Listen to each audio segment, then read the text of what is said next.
Morning.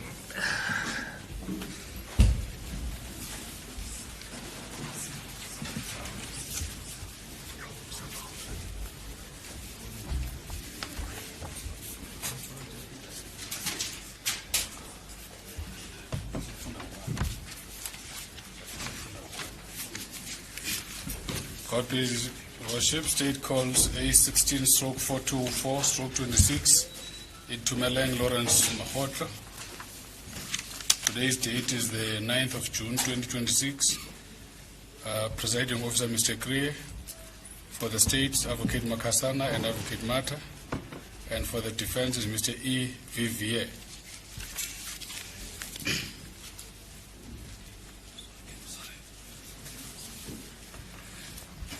Your Worship, the matter is before court for further evidence. When we adjourned, we informed the court that the state was going to consider its position, and the state at this stage will briefly call. Sir, can you just move a little bit? I can't see the prosecutor. Okay, that's fine. Please, my Worship. Your Worship, the state has considered its position and decided to call briefly one witness, and we are ready to proceed. I just inquire before you call the witness that in respect of the media, only voice recording? Yes, Your Worship. I suppose that is the case, okay. Just like previous court proceedings. Good. This witness who is about to testify, only voice recordings, no visuals of this witness, please. Thank you, Worship. Good. So who is the witness? The state is calling Captain Banda to the stand.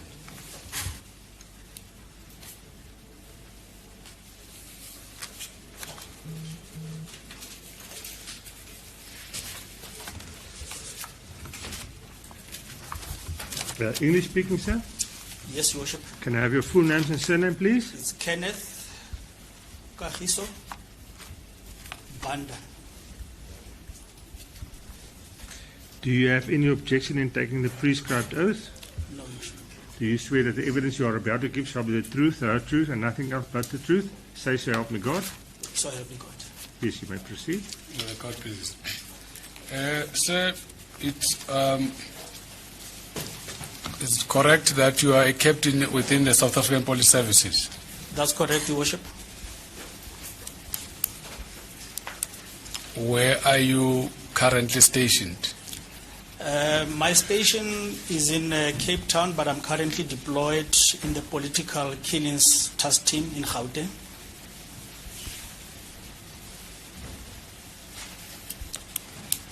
How long have you been employed by the South African Police Services? 23 years, since 2003. Okay. Within the SAPS, what are your duties? You can just explain further on that. My duties, I am a ballistic examiner, and my duties are to examine ballistics-related cases.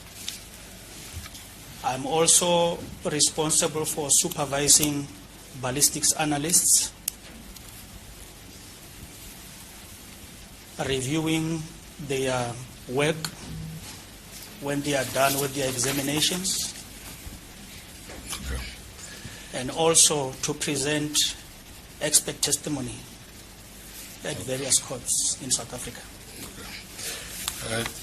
Just further to explain, are there any specific qualifications and trainings? You can just be brief on that. Yes, I hold a national diploma in policing. I also hold a BTech in forensics investigations, as well as BTech in quality. I also have a 3-year in-service training in ballistics analysis. Okay. With the current position that you are holding, for how long have you been employed as a ballistic expert? Since 2009, that will be 17 years this year. Okay. Sir, or rather, Captain, you are called in relation of the matter that is before court, where Captain Makgotlo is charged on various counts, including being an accessory after the fact. The matter that is before court stems from a case of Vereeniging and Bramley. Do you have a background knowledge of those cases? Yes, Your Worship. I became aware of the matter in 2024. During that time, I was deployed in KZN for similar investigations of political killings. And our project coordinator, Lieutenant General Kumalo, he came to brief us in the second week of November in 2024 about a matter in Gauteng where an engineer was killed.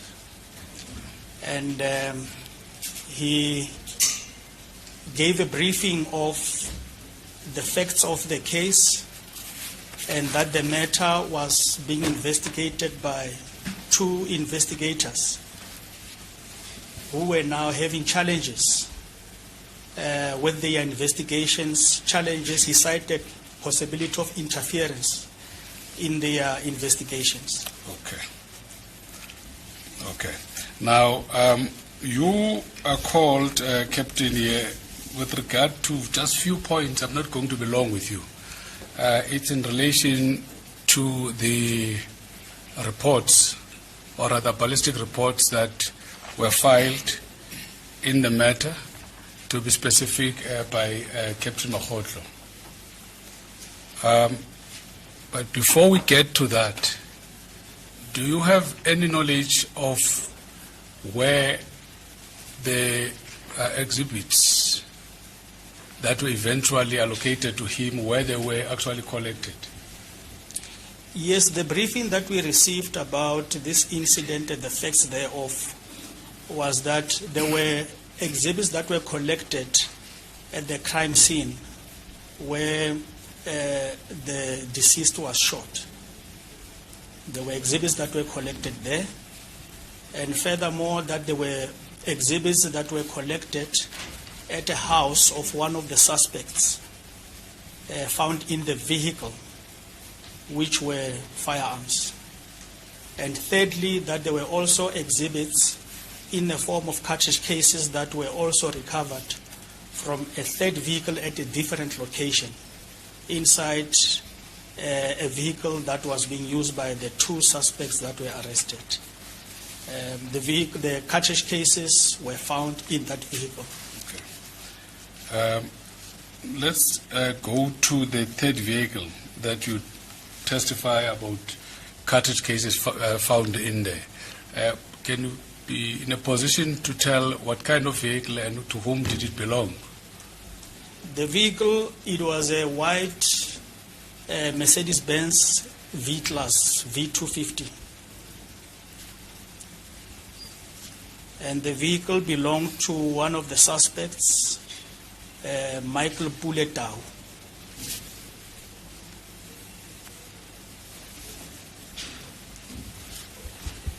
Do you know where was this Tau employed? Yes, he is a member of the South African Police Service. Okay. Just before I move on, Captain, can you specify the type of cartridge or rather exhibits that were found from this particular vehicle? Yes, in the vehicle they found the rifle cartridge cases of a caliber of 7.62 by 39 millimeters, popularly known as AK-47 cartridge cases. So they were found in the vehicle that belonged to one that you refer to as Tau. That's correct, Your Worship. Okay. Now, if I may, Captain, as I said, this exercise is with regard to the to some of the exhibits, or rather ballistic reports that were prepared and signed by Captain Makgotle. I am going to ask, with the leave of the court, Your Worship, the state would request at the end to have the same placed before court as exhibits. May I request, with the leave of the court, to lead this witness on these few aspects with regard to the two ballistic reports, and I wish to place them before court, Your Worship, with the leave of the court. One is marked with F, that is the first and the second report, Your Worship. The first one is F. No, it's marked F with mark. May I request them to be the one with F, because they are almost the same. The one I marked with F be Exhibit A. Is that the one F here? Yes. Exhibit A. I just marked that so that you can be sure that you are referring to the correct one. And the second one with S on top be marked Exhibit B. The one that's got an S on it. On top, yes, Your Worship. Good. That will be the first and the second.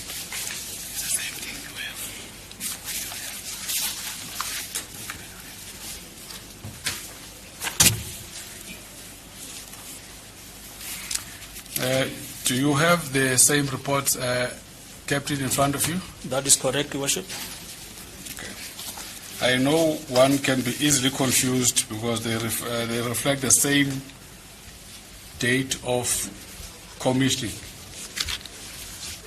But we'll start with the first one.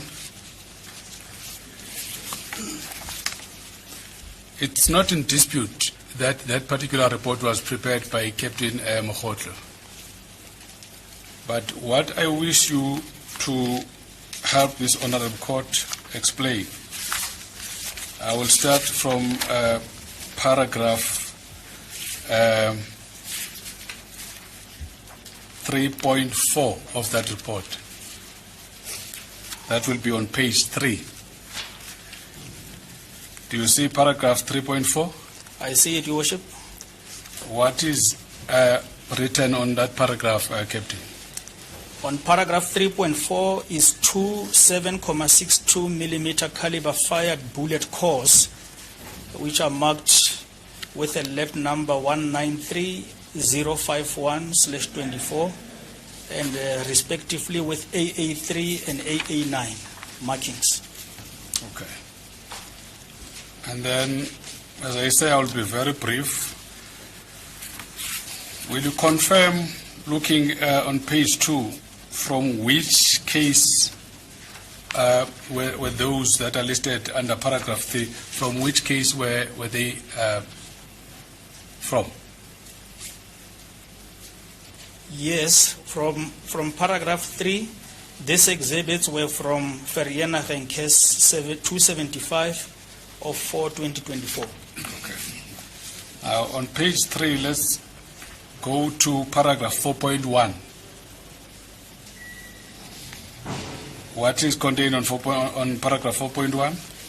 4.1 is a 7.62 by 39 millimeter caliber AK model 47 assault rifle with serial number 575363 with 4 magazines. Okay. And then let's go to page 4. 4.9. What is written there? It's 15 7.62 by 39 millimeter caliber fired cartridge cases, which are marked with a lap number 193045 AA3A to AA30 respectively. Okay. And just before I conclude on this, let's go to 5.4 on the same page. That is page 4. What was the intention of that request? 5.4 is techniques associated with recovering and restoration processes of obliterated alphanumeric figures on metals. Okay. Now, as a ballistic expert, Captain, I just want you to explain before this honorable court the findings of Mr. Mokgotlo in as far as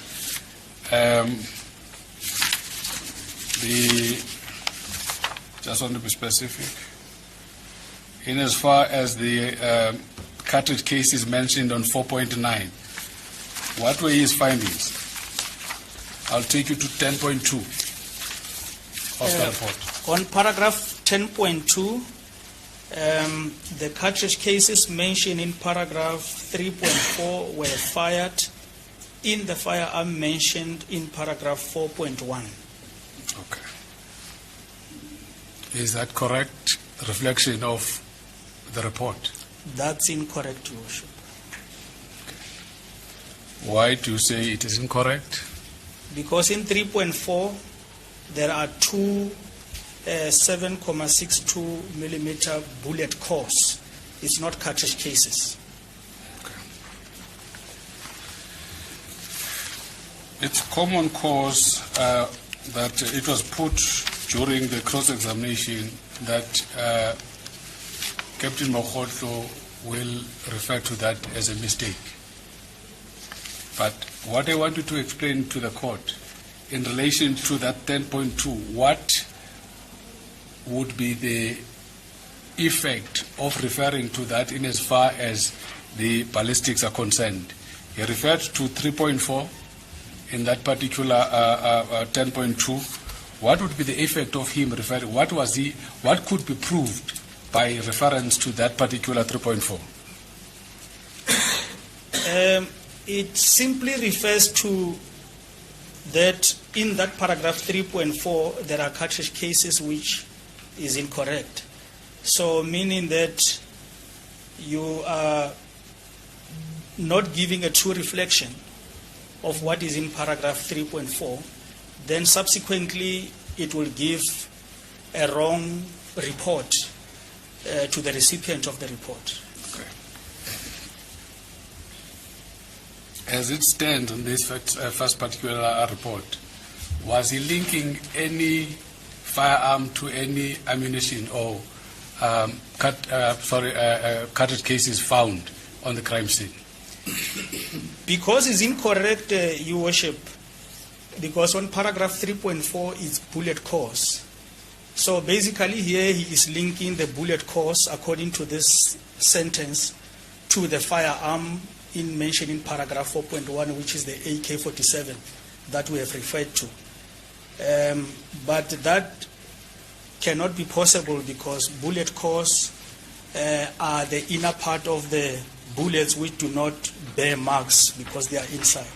So there are no marks to link to the firearm on bullet cores. Normally we refer to them that they are unsuitable. Okay. So that was incorrect. Yes. What effect would that have on the case itself? That is the Farenhagen case and the Bramley case. This kind of report, it falls under a critical error in our review SOPs. We'll clarify that now. Then, as you referred to paragraph 4.9 of that first report, that is the 15 fired cartridge cases. Did he deal with that in his report? That is the first report. I am noting that on the opening paragraph of paragraph 10, he does indicate that I have examined cartridge cases and bullets mentioned in 3.1 to 3.4, 4.9 is mentioned there. But when coming to the actual finding, 4.9 is not mentioned anywhere from paragraph 10.1 to 10.6. Okay. Now, earlier you testified that the 15 cartridge cases referred to in 4.9 were collected from a particular Mercedes Vito. Am I correct? That's correct. And that belonged to one police officer who was known as Tao, Pule Tao. That's correct. Now, what effect would this omission of not dealing with the cartridge cases would have in relation to that particular, or in relation to linking that particular vehicle to the offense? It will mean that there is no link between the exhibits found in that vehicle with the other two scenes where other exhibits were found. Okay. Before I move on, in as far as now the strength of the state's case against the accused of that vehicle, what effect would it have with regard to that? If there is no linkage with the suspects, Your Worship, it will mean that they cannot be linked to the case. So I think in terms of the case, they will have to walk free. Okay. Now, with regard to the internal processes, there's already evidence by the investigating officer that I'm not going to delve deeper into. Before a report is issued to the investigating officers or to the police, what internal processes must be complied with to make sure that everything is done according to the book? Your Worship, we have a quality process called quality assurance, where there is a peer review system that after the examiner has completed his report, it must be assigned to a reviewer who is going to check in line with our standard operating procedures that the examination was carried out according to those standards. And then if the reviewer finds any mistakes such as typing or incorrect examination being done, it will therefore be returned to the examiner to correct or to attend to those corrections. And when the examiner is done, they will return it back to the reviewer to confirm and verify that the corrections were attended to and that the report now meets the standards of our SOP. And thereafter, the reviewer, if he's satisfied, the reviewer will then hand over the affidavit to the case administration for further disposal to our clients. Okay.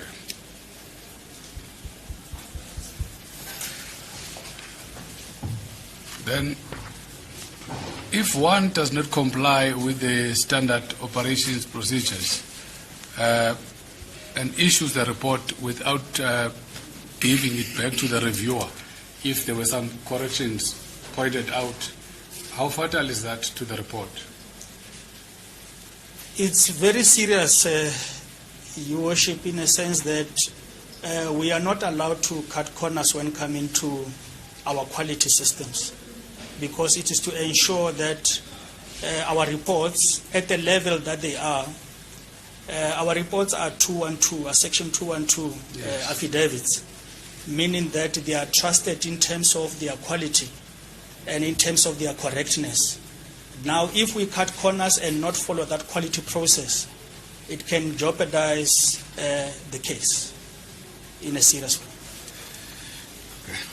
Just about to conclude on this point, I'm going to ask you a question that was put to the investigating officer during the cross-examination.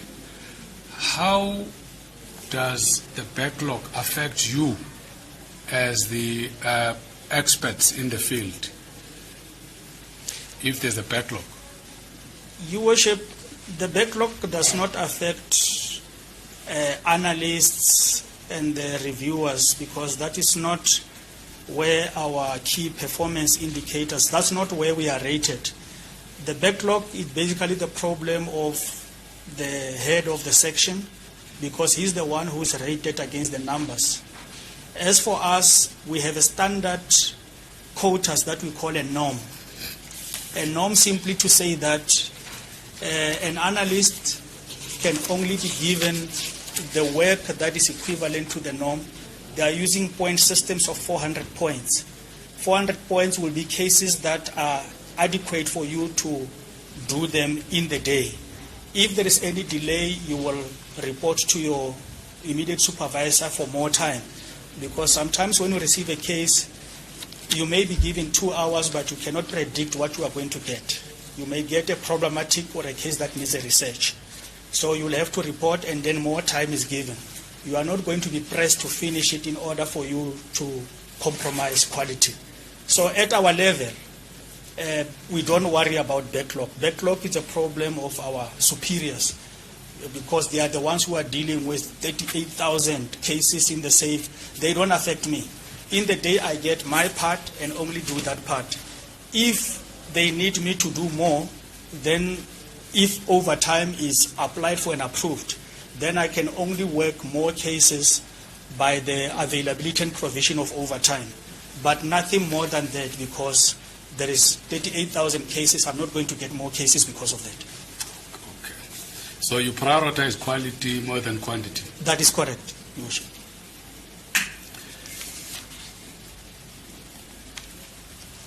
And then just on 5.4, that is page 4 of the first report, there is,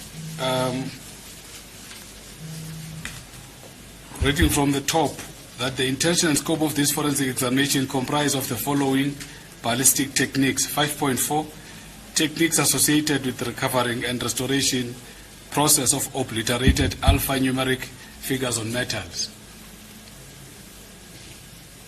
That is in the affidavit of Captain Mohotlo, and I suppose he was also requested to do that. Is that correct?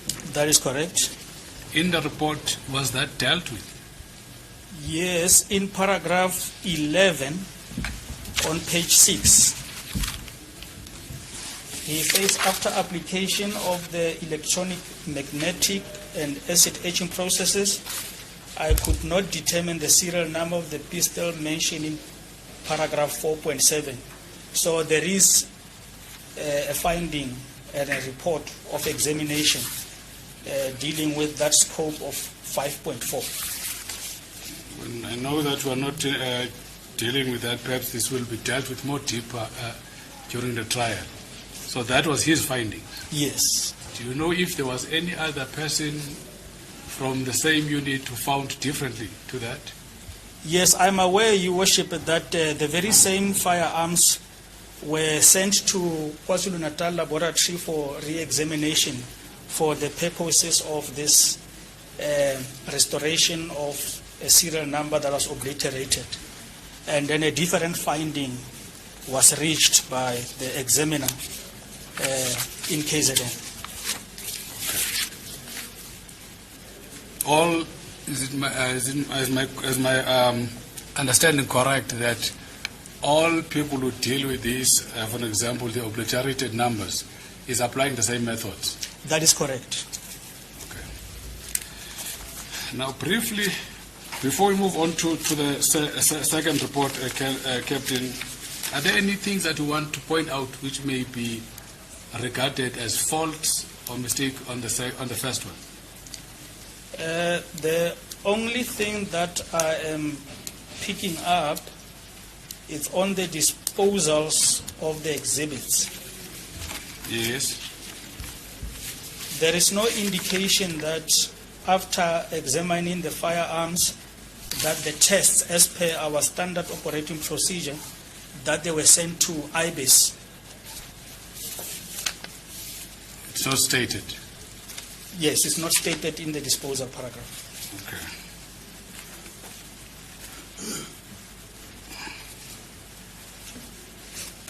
It is everyone's understanding who understand this case that the offense was committed sometime in April. That is correct. But I say, just want your comment. I'm not going to dwell on this. From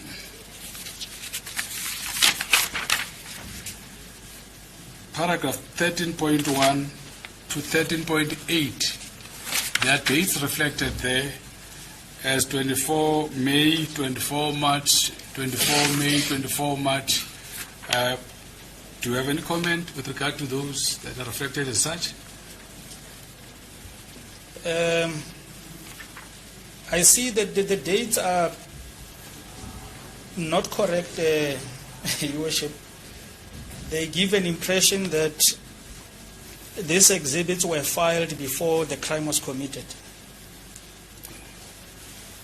And I suppose this would be confusing to anyone receiving this report. That is correct. Just briefly, the second report, Captain,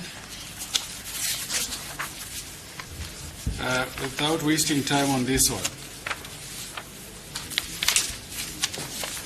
let's go to paragraph 10.2. That is on page 6 of the report. Can you just tell the court what you noticed there on the second report? Paragraph 10.2 reads as follows: the cartridge cases mentioned in paragraph 4.9 were fired in the firearm mentioned in paragraph 4.1. Okay. Now, does that connect the vehicle from where these 15 cartridge cases were found to the AK-47? That's affirmative, Your Worship. Okay. Now, there's already evidence with regard as to how did that come about. I'm not going to bother I'm not going to bother you with that.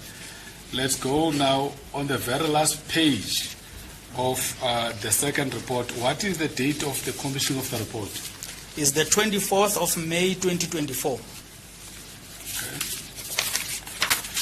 And what is the date of commissioning the report of the first report? The 24th of May 2024. Okay. These cannot be both correct. No, it can't be correct, Your Worship. Do you know how did it come about, if you can? My understanding is that the second report was a supplementary report that was correcting the first report. And then that communication of the request to correct the first report came later in October from the prosecutor who was dealing with the case. And then, so it simply means that the correction was done after that communication with the laboratory, which was later in October. So the report should basically be dated after that communication, after it was corrected. So it can't be corrected that it was on the same day corrected. Suppose one got the second report without the first one. Would someone, without this being titled supplementary affidavit, would someone be able to know that there was a first report which was incorrect if the second one was not titled supplementary affidavit and still dated the 24th of May? No, you would not know. You will only know if you have two reports and the background of what happened in between. Then only then you'll be able to see that there is a issue with the last page.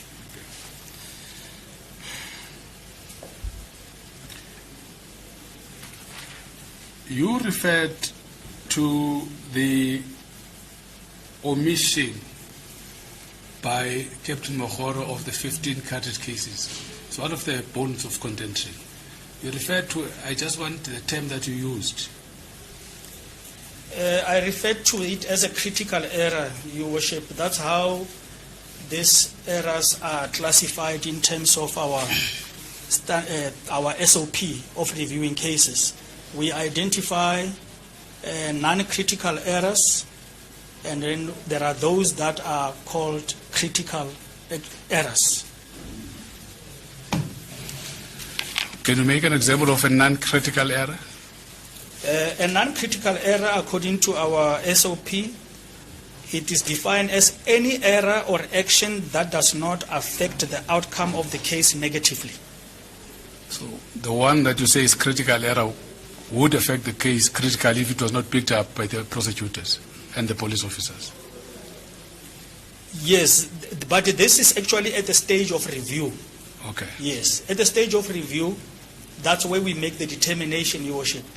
When we pick up an error, then we will say this is a non-critical error or a critical error. Okay. And it should not get to a stage of reaching the eye or the prosecutor with these errors, because this is for the purposes of quality assurance internally. That's how we reviewers identify it, and then we stop it there, and then we classify them for the purposes of determining if the examiner is still proficient to perform this particular examination. If we pick up that the examiner is repeatedly making errors, especially of critical nature, a decision for quality purposes might be made that they must either register a non-conformance, which may direct that the member must be retrained, or the member must be given a mentor just to bring them back up to speed again. Okay. Now, what is your take? I'm concluding. What is your take on the evidence that is placed before court, that instead of taking the report back to the reviewer after some corrections or some faults were pointed out, he then sent it and gave it to the investigating officer? That is how it got even to reach the public prosecutor. Now we've got this critical error according to SOP, and we've got this evidence that is going to be led during the trial that there was non-compliance in as far as internal procedures are concerned. What is your view on that as an expert? I view that in a serious light not to follow our quality processes, because that stands to jeopardize the administration of justice, because mistakes such as this can reach the world outside, and one will now start to wonder whether the error is still falls within the definition of an error, or there was another motive behind not taking it through the processes. Because to us, as long as it's still within our control, we view it either as a non-critical error or a critical error. But if it does not go through the system, then we are no longer aware or be sure of the intention of the person who does not want to make this thing to go through the quality system. So we view it in a very serious light, because we want all our reports to be of quality and that they can be trusted by the courts. Okay. Just briefly, there is a charge before court that relates to the accused in respect of a case referred to as Mpepo case. Do you have any knowledge of such a case or such reports? Yes, Your Worship, I'm aware that there is a case of Mpepo which was done by another prosecutor, Advocate Sitada, who also indicated that he had a similar, more of a similar errors in his report, also that were compiled by Captain Makhotre. But of interest in that report is that the errors are also on the findings between the firearm and the cartridge cases. It's not an error maybe on a different portion of the report. It is specifically around the finding of the examination between the firearm and the cartridge cases. So that is what is also of a concern.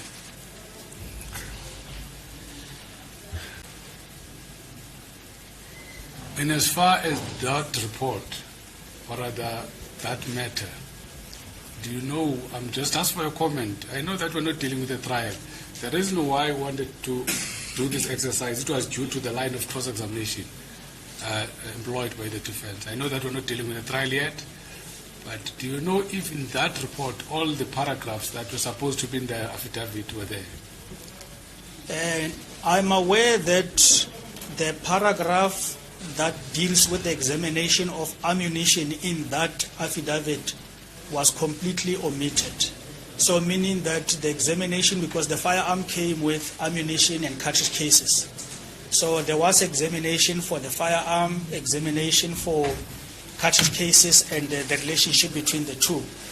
But as far as the ammunition is concerned, the ammunition was not examined at all. Captain, apart from what I asked you in relation to this exercise, do you have anything that you want to say which I may have omitted asking you? No, I think no, we're covered. I have no further questions, Your Worship. Thank you. Cross-examination, Mr. Fafir. Thank you, Bishop. Captain, before I proceed to the reports that is marked A and B, you started off your evidence in chief and you told His Worship that the background knowledge that you have about this matter, inter alia, was that the two investigators who were investigating the matter had some challenges, possible interference. That is correct, Your Worship. Is that interference by somebody else than the applicant before? The interference was by their senior officers where they were working. It was not from my colleague. Okay. Now, you studied Exhibit A and B to testify in court today, correct? That is correct.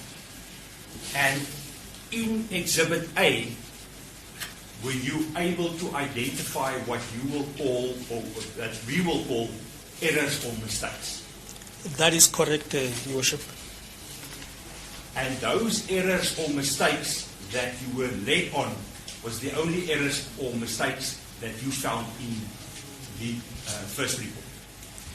Exhibit A. No, Your Worship. There were some other errors that we picked up there and there. Okay. Just a moment. Can this camera, the side screen, just flip? If I can't see the witness. Thank you. That's better. Thank you. Can I ask if that light can just slightly be turned? It's blinding me because it's showing directly into Is it my possible that you can dim it a little bit? Is it better? Thank you. If we go to Exhibit A, Exhibit A. we can go to paragraph number 4. I'm there, Your Worship. And you will see it was already canvassed with the investigating officer. The CAS number typed in that paragraph of 140 is actually incorrect, correct? That is correct, Your Worship. But if we look at the report, all the pages of the report, the correct CAS number is typed on the right top part of the report, throughout every page. That is correct, Your Worship. So the IO has already considered it might be a typing error. Will you also make that concession that it's a typing error? As a reviewer at first glance, that's correct. I would concede that is a typing error. Okay. Then we go to paragraph 3.4 that you were already asked about. That is the 2 fired bullet cores that can never be a cartridge case. Correct. That is correct, Your Worship. Now, if you go to the finding paragraph of his findings, paragraph 10, you will see in paragraph 10.6, rightly as you indicated, those bullet cores were not suitable for microscopic comparison due to the damage to it. I'm there, Your Worship. I concur. If you read this report in context, the whole content is considered. The reader of the report, if he reads 3.4 and he reads 10.6 and he then reads 10.2, it simply cannot make sense. Correct? That's correct, Your Worship. Because if the bullet cores are not able to be examined and they are not cartridge cases, then it's clear that 10.2 must be a mistake. An error.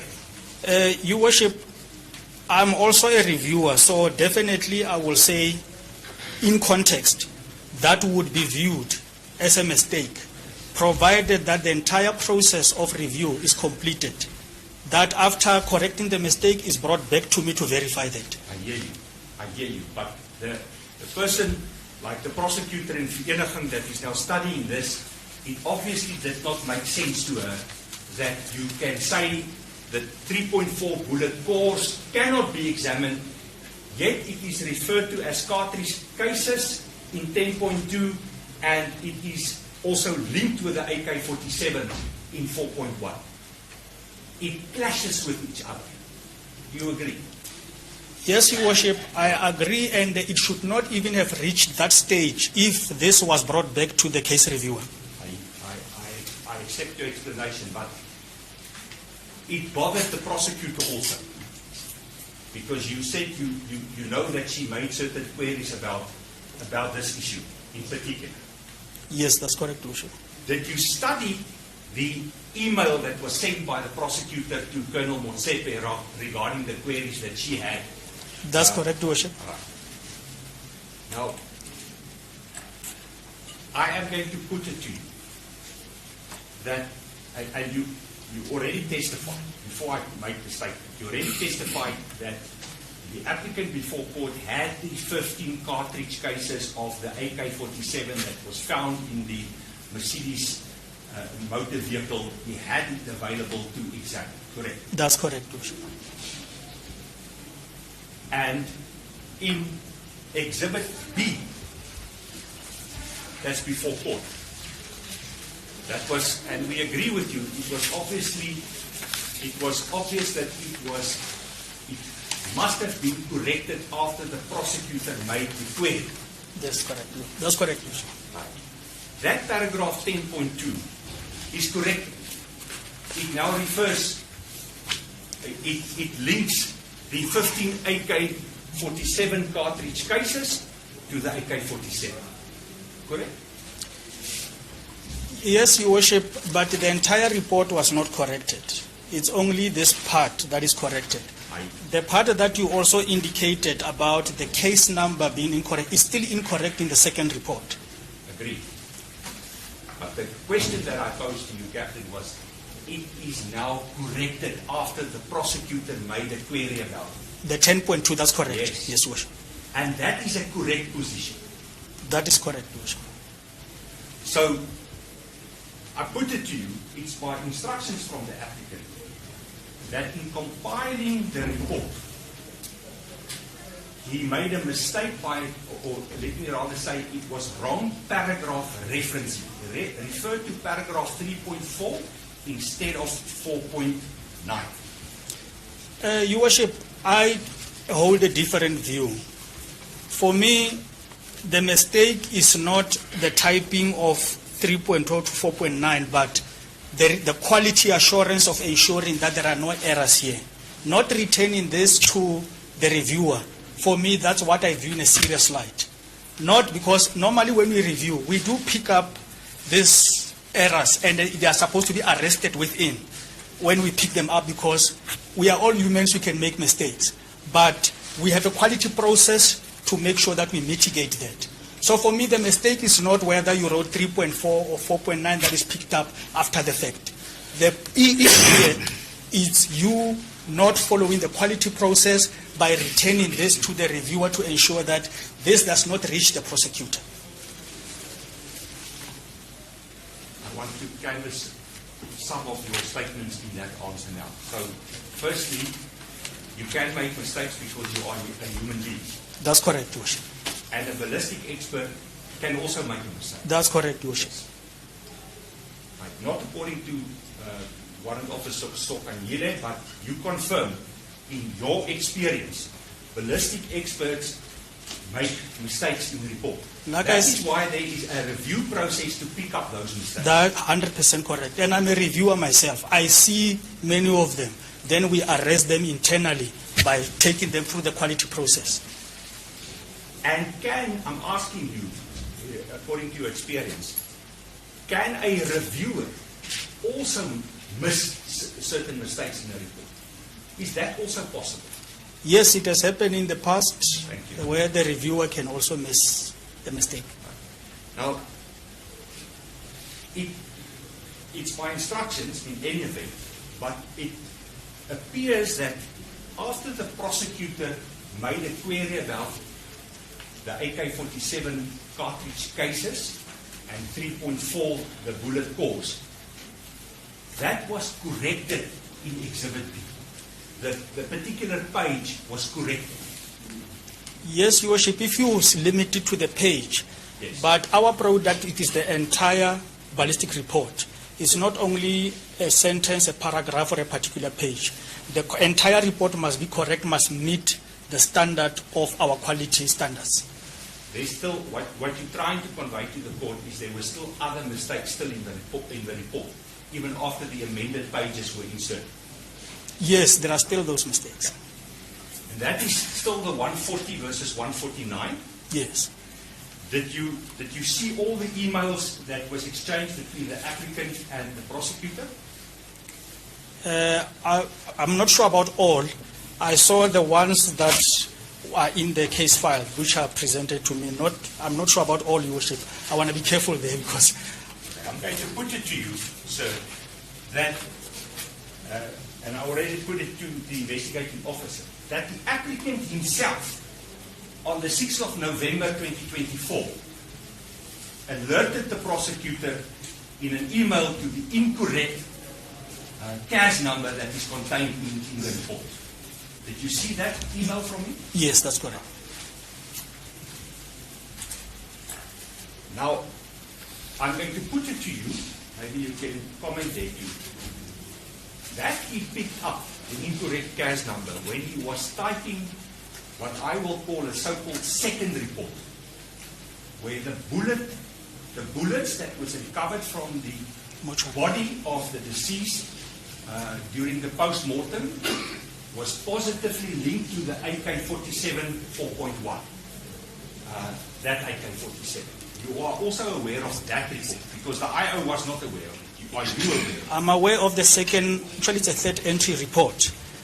Pardon, the second? No, third entry. It's not a second entry. It's a third entry report. I'm aware of that one.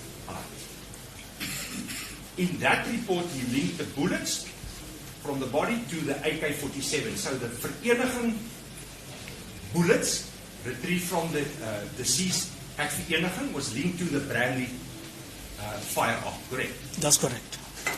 Now I'm putting it to you just for your comment. When he typed that report about the post-mortem bullets, he used the first report as a sort of a template because a lot of the information are the same.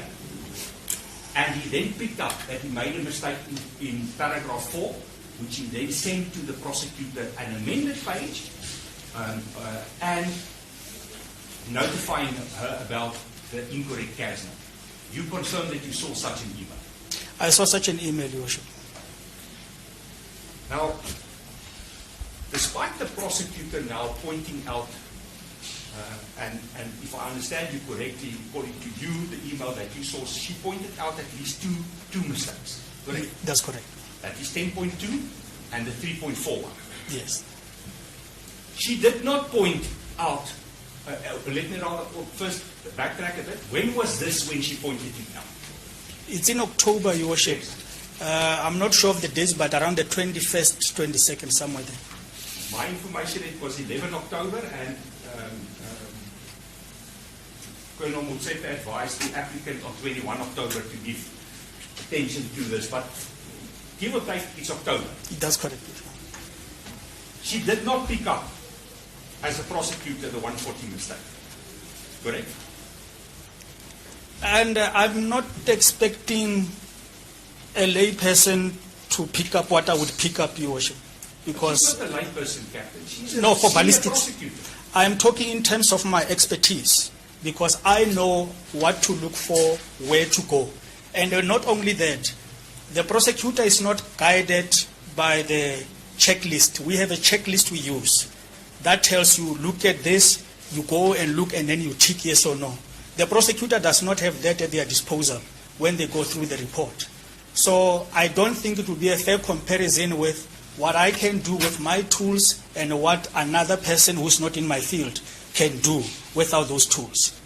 I already told this court on the previous hearings that I'm not criticizing the prosecutor. The fact is, on top, you are working with Bramley 149. The docket in front of you is Bramley 149. Yet in paragraph 4, it's referred to as 140. That was not picked up by her, yes or no? Even if you expect it or not expect it, she didn't point it out. Correct? My understanding, she did not point it out. Then, there's also a further aspect that was rectified at a later stage during a non-conformance assessment by one of his commanders, which I didn't hear you about this morning.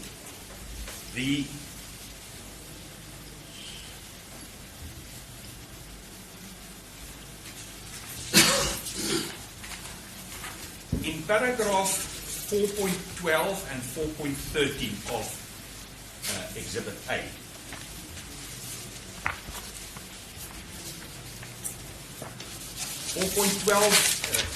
the applicant refers to one 9mm parabellum caliber cartridge, and then in 4.13 he refers to one 7.62 by 39mm caliber cartridge case. Yes, that's correct. Just for the record, those are two totally different things. That is correct. We go to paragraph 6, because that is another mistake that was picked up in the non-conformance only, not by the prosecutor. I examined the cartridges mentioned in 4.12 and 4.13 and found that they are consistent with primer. They are manufactured to be fired from a center-fired firearm. Correct? That's correct. That can also not be correct. It's not correct. Yes. Because it's either you have two cartridges that qualifies as ammunition, or you only have one, because the cartridge case does not qualify. Will never be part of paragraph 6. That is correct. I'm putting it to you that after the prosecutor has now gone through the ballistic report after the accused has now informed her about the mistake in paragraph 4. There was a non-conformance assessment done on his report, and his commander further identified that mistake. It's actually 4.13 should also read cartridge and not cartridge case. Correct? The 4.13 here is written a cartridge case in 4.13. Yes. Yes. What should it be? The only way to know what this should be, one will have to get the entire case file and see what is in the write-up form. In the write-up form, that's where you distinguish whether it's a cartridge case or a cartridge. So I do not have that at my disposal to verify what should 4.13 be, Your Worship. According to that marking 19305 of 24 AA11.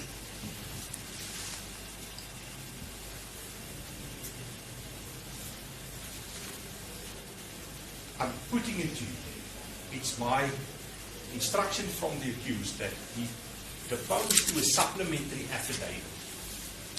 And in the supplementary affidavit, dated 26 February 2025, because that is when the non-conformance assessment was done, he corrected that mistake to say that 4.13 should be a cartridge and not a cartridge case.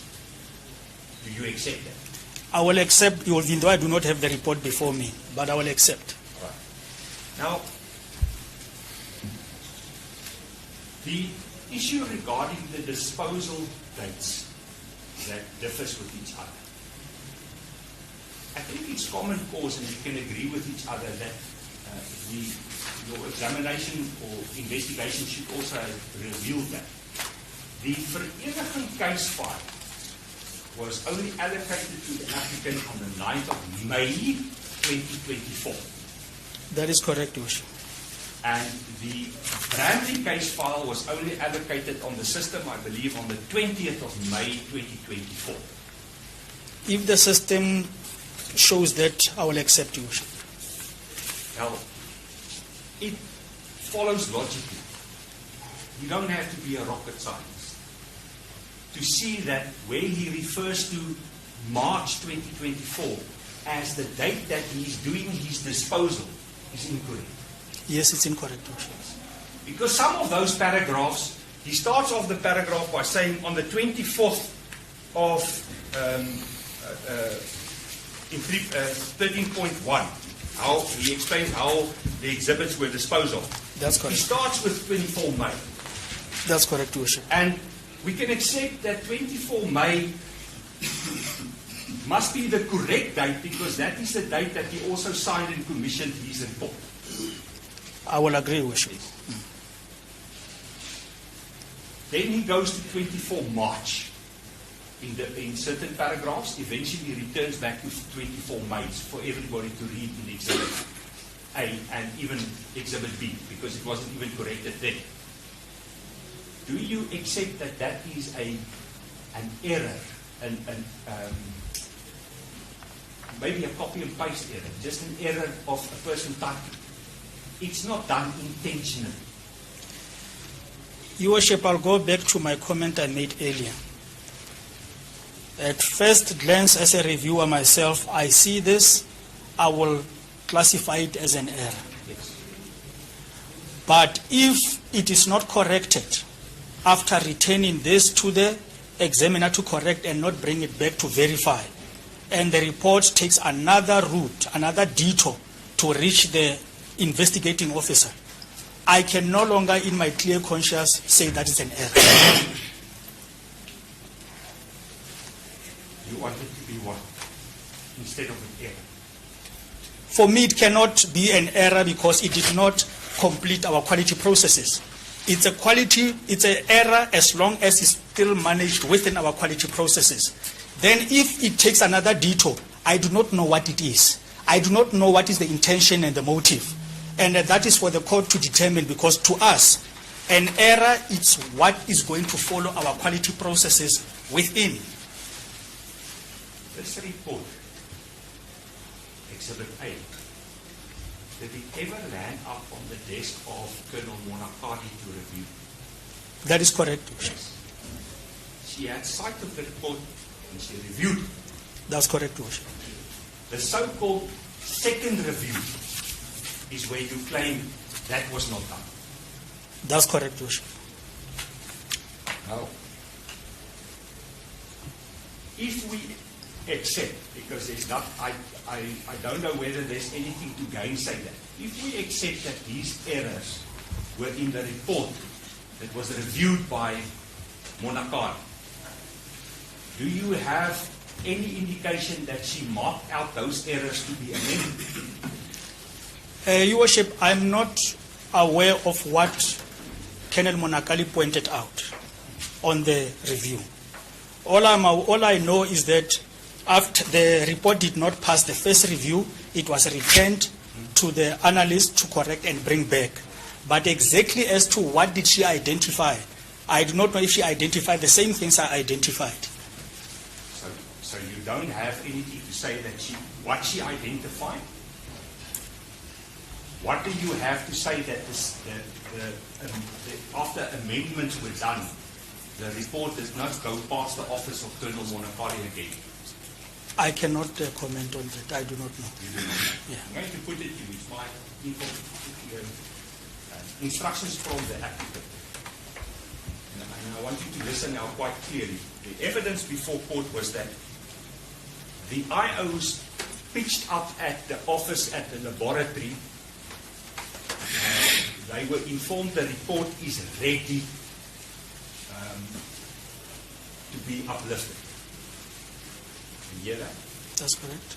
Is that the normal process that is followed for an IO to get a ballistic report? Not normally, Your Worship, but I will not discount it in this instance. In this instance, the analyst was already dealing with a query from the prosecutor, and the prosecutor had sent the IOs to go and obtain the corrected report. So that in that communication, I would expect that he would communicate directly with them. But in most cases, we take our report to the reviewer. When the reviewer is satisfied, it goes to the case administration, and the case administration will be the ones that does the final disposal of the report to the investigating officer. But I will not discount his communication with the investigators in this instance. Two things from that answer. The usual process is that if a report is now reviewed and it's correct, Yes. it goes to the case file management office, Yes, that's correct. where an investigating officer is supposed to come and uplift that from the case file. That's correct. Correct. This was not done in this instance. That's correct. Secondly, you are mistaken, Captain, because the evidence is that in June of 2024, the investigators pitched up at the office of the applicant. That was way before the prosecutor identified any mistakes for the two, the applicant and the investigators, to communicate with each other directly. We are now talking about June 2024. So that proposition that you made to court is not applicable. Will you agree? No, I do not agree. Like I said, there are different scenarios, Your Worship. Our normal process is that the report will come from the analyst to the reviewer to the case reception, without the IO communicating with the examiner communicating with the IO. But there are instances where IOs, depending on the profile, because this was a high-profile case, then they will have that communication. That communication, it is not unlawful to communicate with your IO. But on normal basis, on a day-to-day basis, it does not happen, that it happens that way. And hence, I will not discount it that they were communicating, they came to talk to him because it was a high-profile case. Now, accepting that this meeting took place in June of 2024, not October, not November, June 2024. We've already established that it's not the usual process just to hand out reports, but because of the status of this matter, the high-profile status of the matter, a report was handed to the IOs in person. you say there should not be something untoward about that because it can happen. No, I'm talking about communication. The report, you can never cut the corners of the quality process. The report, when you are done with it, with correcting the mistakes, must go back to the reviewer. So my understanding in this case is that the report, after the mistakes were corrected, it never went back to the reviewer, and thus the reviewer could not satisfy and do the second review to verify that the errors were corrected. So from the IO, without going back for review, it went, usually from the examiner, it went to the IO, which is irregular. I'm going to put it to you that after Monakali identified certain mistakes or amendments that needed to be effected to the report, it was done and the report was taken back to Monakali to confirm that the amendments that she requested was done. Then after that only, the report was given to the IOs because he was informed they need it as a matter of urgency. They were even sent by a general to go and collect it. Your Worship, I cannot testify for Colonel Monakali because my understanding is a different version of what is being put before me. My understanding is that the first review was done, errors were identified. I'm not sure which errors did she identify. It went back to the examiner, and after that the examiner never brought it back for the second review. That is my understanding. So if you have a different understanding, I cannot dispute that. I think Colonel Monakali must come and place a version before the court in that regard. I just approached you.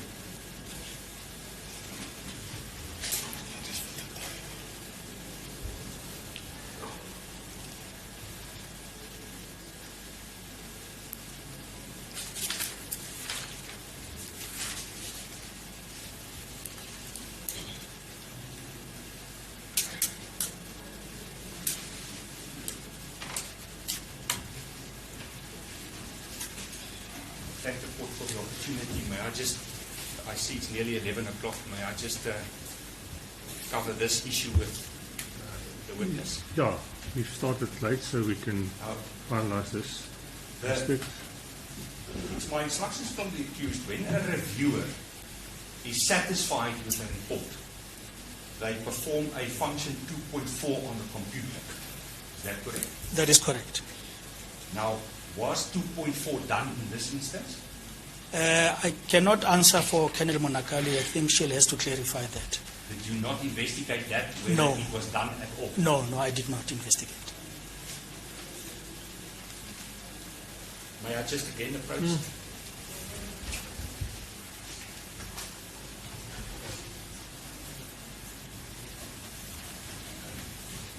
Just one last aspect. What is the purpose of a 2.4? Basically, is to finalize the case from the reviewer's point to say that it has met all the quality standards that it was supposed to meet. Putting it to you, it's my instructions from the accused that 2.4 function was indeed completed by Monakali on the computer because the matter was no longer on his name. It was removed from his name. Like I said, Your Worship, I You can't can't dispute. dispute I that. can't dispute that. May we take the tea adjournment? Shall we start around about 1:30? Call me when you are ready. So it begins.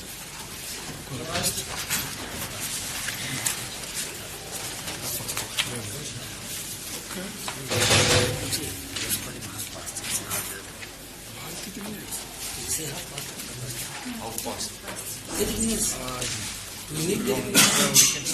We can call it by half past. Oh, maybe. Mazimkhumbuze kodwa. Mazimkhumbuze. Mandelo, after Hey, wazibona ngale umculo ke.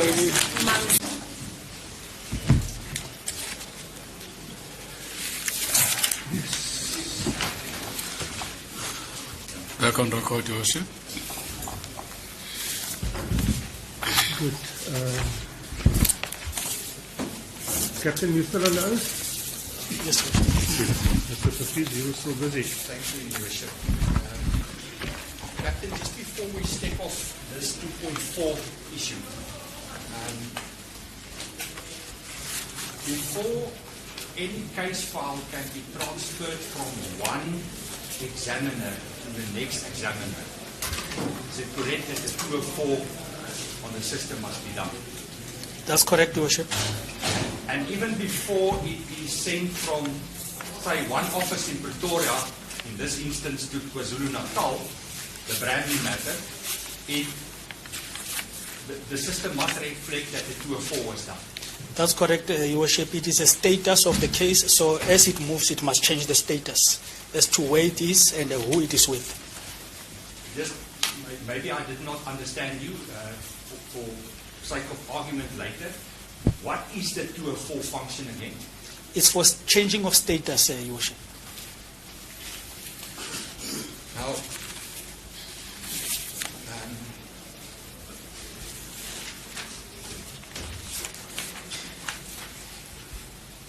in your investigation of these two ballistic reports, A and B, you already now told the court about the various errors, or whatever you want to call it, mistakes, critical mistakes that you found in the two reports. Is that all that you found that you testified about today? On this report, yes, Your Worship. So that was the wrong CAS number, the wrong disposal date number, the incorrect reference to paragraph 3.4 in 10.2, the incorrect reference to 7.13 to a cartridge case instead of a cartridge. Yes. What else? And also the omission that the tests were sent to IBIS after the examinations. Those are the only mistakes that you picked up. That is correct, Your Worship. Captain,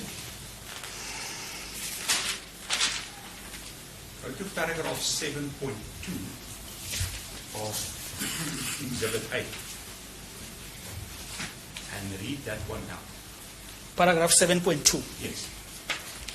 Ammunition used for test purposes was marked 363 TC1 and 363 TC2 on the cartridge cases, and 363 TB1 and 363 TB2 on the bullets, and was fired in the pistol mentioned in paragraph 4.1. It's supposed to read rifle. Yes. You didn't pick it up. You're a reviewer. You didn't pick it up that there's a wrong reference to a pistol instead of a rifle. And this is where, during the review, we will pick it up when we are doing the review, and then you will identify it to the examiner. Sir, Captain, with all due respect, you just told the court, when you investigated this matter, those were the mistakes that you picked up. You did not mention this one. You read it now. No, this one, I see it now, Yes. as you are bringing it to my attention. So in your I was going to bring it to the court's attention if I picked up that is pistol instead of a rifle. So in your investigation, Captain, you missed this one. And I am conceding that I missed this Yes. pistol instead of a rifle. So even reviewers miss mistakes. Yes, Your Worship. Thank you. Now, Captain, I hear you originally from the Western Cape, and you now at the PKPT team in Gauteng. That is correct, Your Worship. Maybe you have knowledge. If you don't, you can say so. Case files, if an examiner is finished with that case file, it goes to the case file management office. Correct? That is correct. Where it gets stored. That is correct. Eventually, after some time, it may happen that those case files in the case file management office will go to what we call a docket room. Yes, Is that that's correct? correct. Yes, that's correct. And if it is old case files where examiners have already testified, the matter was finalized in the court, or there was a withdrawal or a non-prosecute, whatever, very old case files get stored off-site in what we call docu file. That You is know that? that is correct. But if you are busy with the case file, you are now going to testify in a month's time, or the matter is parted, you do not store that case file in the docu file, correct? That's a general practice, Your Worship. Pardon? That is a general practice where members, if they have a court date on site, they would not want to go through the process of requesting a docket from DocuFile because it takes time. Takes long. It takes time. Yes. So if you have a court date that is inside, then you will keep it with you. But it will reflect on the system that it is with you. And then it will be stored in the safe because every member has a safe. Yes. And those case files, you can elect as the examiner whether you want to store them in your safe or whether you want to store them at the case management office still in their facility. That is correct. Yes. So it's entirely up to you where you want to have that file. Yes, but on the system it should show whether it is with the examiner or it's in the case file room. It will show, but it's your decision, as you say. And the correct way, one of the correct ways is to store it in your safe that you have access to. If on the system it reflects on your name, Yes. it must be in your safe.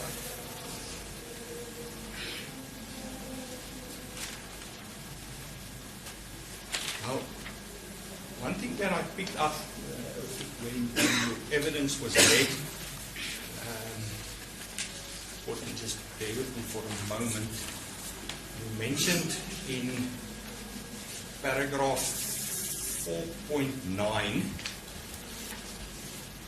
I just wanted to understand it when you said there's 15 7.6 by 59mm caliber fire cartridge cases, mark them, whatever, and you said AA to AA30. That is correct. Is that not supposed to be an O? A to O, not 0. A2, O, the alphabetical O, not a number. supposed to be 0. It's AA3030 because we are taking it from, AA30, sorry, O, because it's AA3A, so he chose to use the letters instead of numbers. But it's reflected, I'm putting it to you, it's there, AA3A to AA30, not 0. It is O here. Yes. That's what I see. It's O. I see O, Your Worship. And you testified it's a 0. That's not correct. It must be an O. Maybe it's my error when I was reading it, Your Worship, because I thought it's AA3A to AA330. But I see when I look at the font now, I'm looking at the 0, and then I'm looking at this one is different. So this will be O instead of 0. I accept that was an honest mistake when you said 0 instead of O. Just on the etching process, does it sometimes happen that one ballistic analyst are not able to etch an obliterated serial number and the next person might be able to do it, the next examiner? The process of etching, Your Worship, it's continuous because it talks about it actually talks to the reaction of chemicals on the metal. So it is possible to apply the chemicals now and not see the number, and then later when the firearm is with the IO, and after you have said to the IO that there is no number found, the IO might say, I'm looking at the number right here, I can see it. Or the next analyst might say, I'm looking at the number and it's here now. It's really, I've never came across a situation where the firearm comes back without the number and then it already has the number. Then that means we'll have to conduct a process again. And then normally that one, it's when we apply the magnetic etching because it does not use harsh chemicals. So that one, you'll have to, if you apply all the processes and steps correctly, different analysts should come to the same conclusion. So, do I understand you correctly? I am now doing the etching process on the obliterated number. I am not able to establish the complete number on the firearm. Then what will that analyst say in his report? He was not able to You will state what you see as an examiner. If because the process of etching is informed by different areas. One of them is that you will know that this particular firearm is supposed to have 8 figures in the serial number. So if you only get to see 6, but the other 2 you cannot see, you will state that out of 8, I could only identify 6. If you are only able to identify, like some say, 3 of them. You will also mention as such, yes. Now the etching process determines on the surface, correct? That's correct. The acid that is used, That's correct. correct? How long it is applied, correct? That's correct. And then also the electromagnetic process that actually speeds up the whole process, not so? I think there we are confusing them. When you do electroacid etching, we use the electricity, Yes. as part of the catalyst to try to support the process. If you are doing the magnetic etching, you don't use chemicals. You are not using harsh chemicals. You are only using a white contrast band and a magnetic ink suspension ink, which is not a harsh chemical.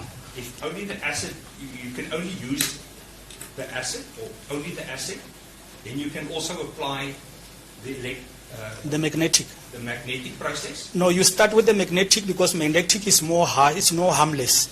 Once you use the acid, you are going higher.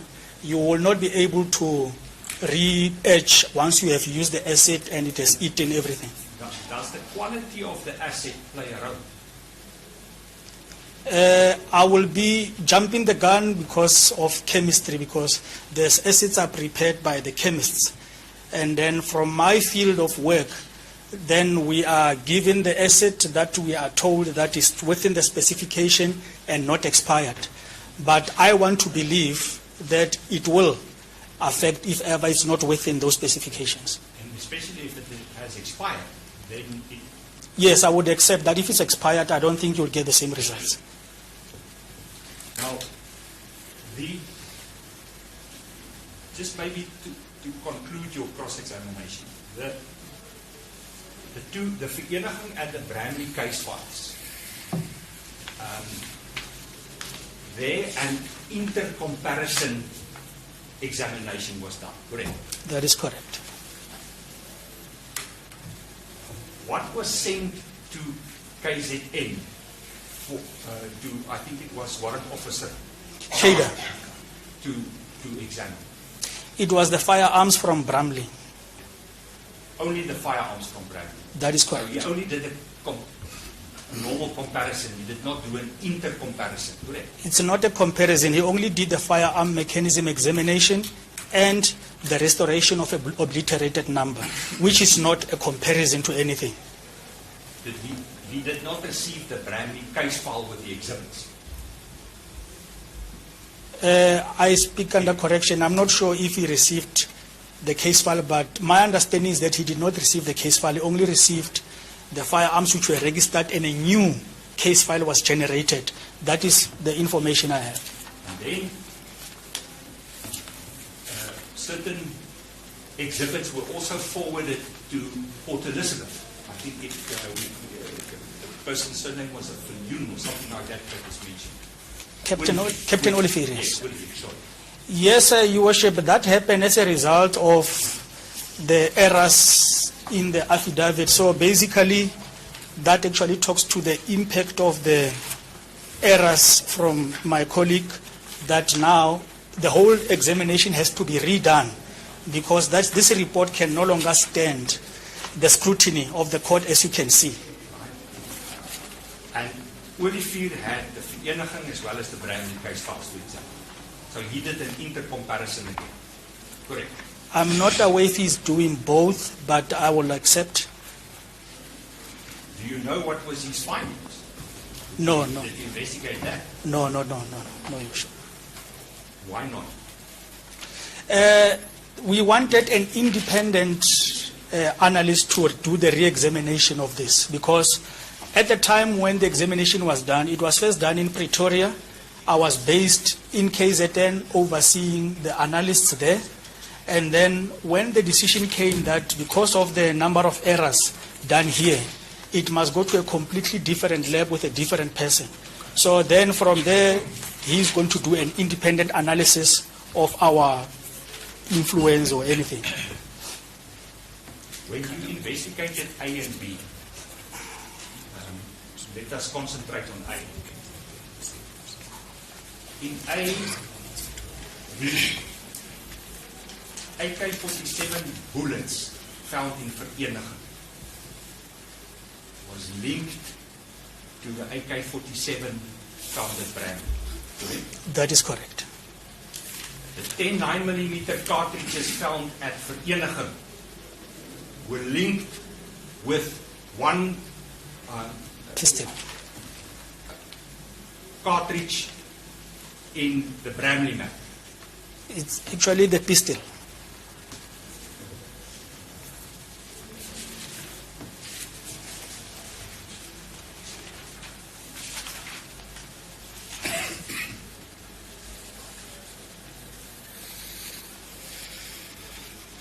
If you look at paragraph 10.3, then you will see reference is made to 3.1, that's a 10 cartridge cases from Vereniging. There's a mention of 3.11. It's a cartridge case that comes from Bramley, correct? Yes. And it was found that both those two sets of cartridges or cartridge were fired in the firearm in 4.7. That is correct. So, at least in A, there is on, I will call it 3, you will call it maybe 2 different ways that the two scenes of Bramley and Vereniging were linked to each other. You concede to that? In this report. At this stage, the entire report, I will say, no, in fact, at this stage, what you are putting to me, there is 2 scenes that have been linked. The firearms found in the vehicle, together with the scene in Vereniging. At this stage, you cannot link the V-class. According to this, yes. No, that's correct.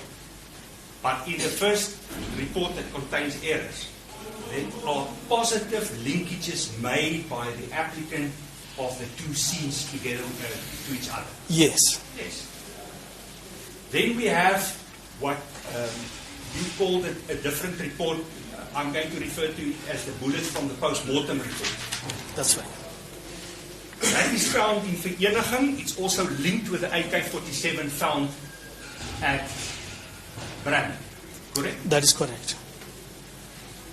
Then we have Exhibit D, which we know now must clearly come from after the prosecutor made certain queries, where in 10.2 the correct paragraph is now mentioned the AK-47 cartridge cases, the 15 are now linked to the AK-47 4.1.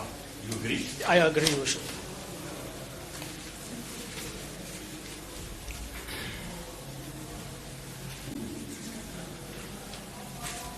You made a comment when the prosecutor asked you about the strength of the case, of the ballistic reports, and you made a comment, if there's no linkage, then then that accused will basically walk free. That's correct, Your Worship. That is only if there's no other evidence available to the state to link you, correct? That's correct, Your Worship. And in this instance, if you, like you have done, if you are not happy with the report as it is, you have the choice then to have a second ballistic analyst to review the exhibits to make a report that you use in the case, correct? That is allowed, Your Worship.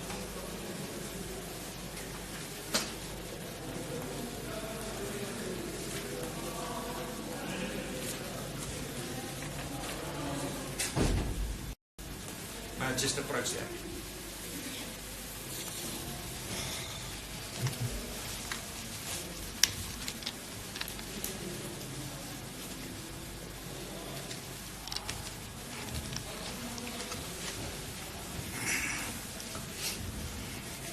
Thank you, Your Worship. Captain, just one aspect. I've listened to your evidence, and it seems to me that you've got a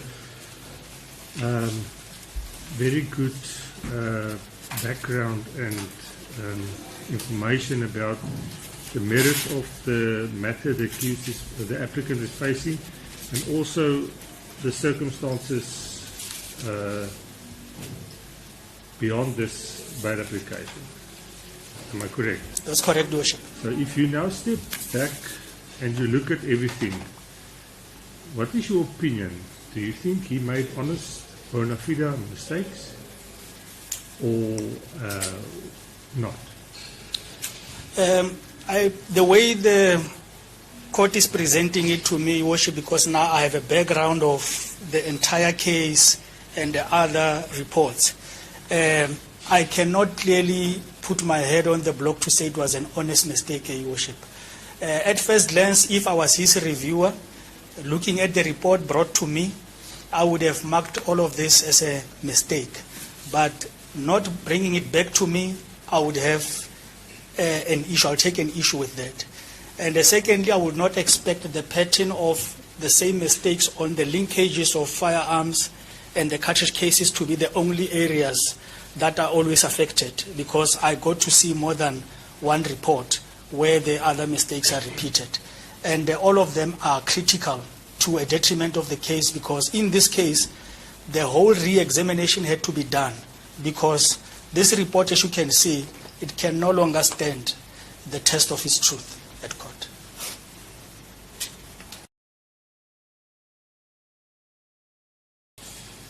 Be the author of that report,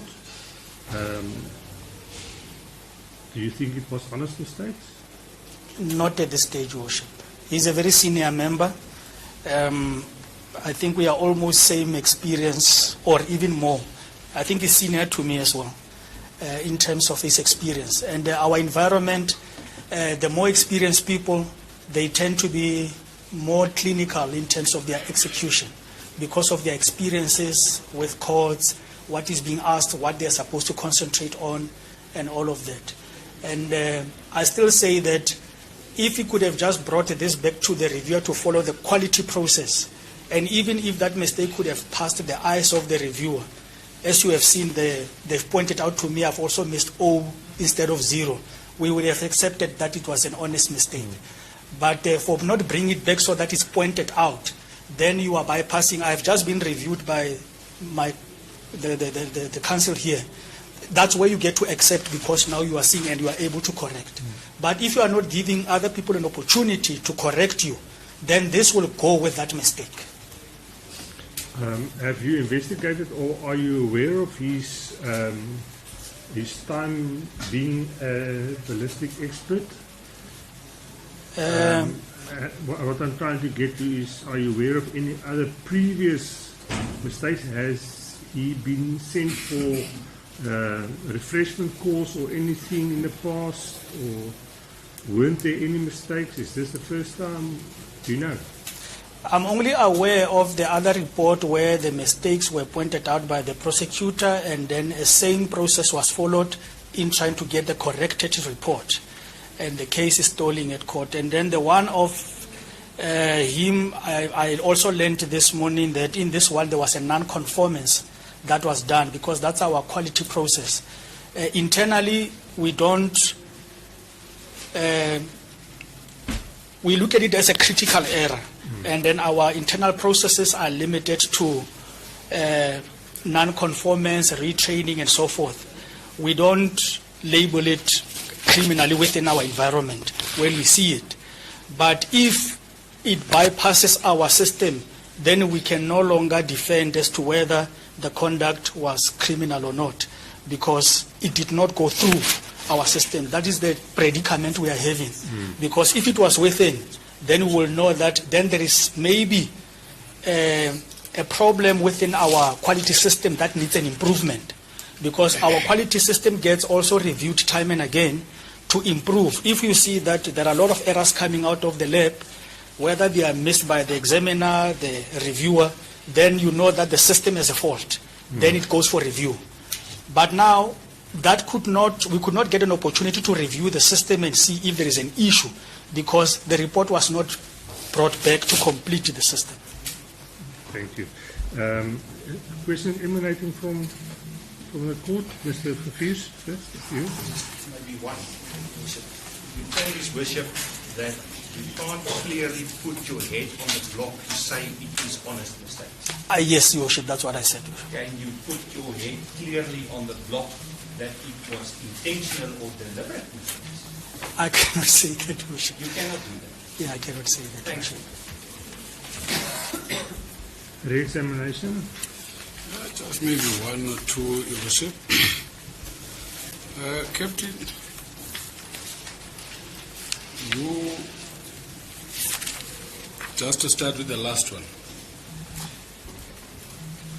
you say that if what you refer to as a critical error is identified within, or say within your processes, it is then regarded as an error and it gets arrested there. Yes, Your Worship. That's correct, Your Worship. Okay. But when it goes out, especially not have followed the necessary internal procedures, it can be something else, because now it gets to the investigating officer, it can affect the case negatively. Yes, Your Worship, but it depends on how it came out. If it came out through the entire quality chain, Yes. and then it will still be regarded as a critical error to the quality system. Okay. But if we somewhere cut corners on the system, it is difficult now to say what the intention was. Like I said, to say, I can't put my head on the block as to whether there was an intent, because now there was a cutting of the food chain in terms of making sure that the quality is at the acceptable level. And perhaps lastly, on this point, I was listening very attentively when the cross-examination was done regarding these 15 cartridge cases. And apart from other instances where the firearms were linked to the crime scene, but the critical point that I wanted to clarify is the issue that the 15 cartridge cases, without them being linked in terms of the report, or the first report, that particular accused, or rather that particular vehicle would not have been linked to the crime scene at Vereeniging. Is that correct? That is correct, Your Worship. No further questions, Your Worship. Thank you, Captain. You may stand down. Thanks for your presence. Thank you.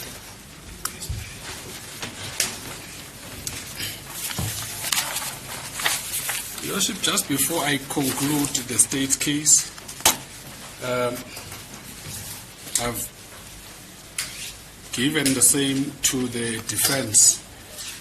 Subsequent to the testimony of the investigating officer, who is not before court today, there is just one aspect that the state would want to place before court by means of a written affidavit. And the officer that prepared the report is before court, or rather the statement is before court. May I request that he be allowed just to read it into record, Your Worship? That is the officer. Your choice how you want to present the evidence. Yes. May I then call to the witness stand Sandile Ndumiso, warrant officer Ndumiso. The same applies here in respect of the media. Yes, Your Worship. Good, no visuals, just voice recordings, please. Ndumiso, please.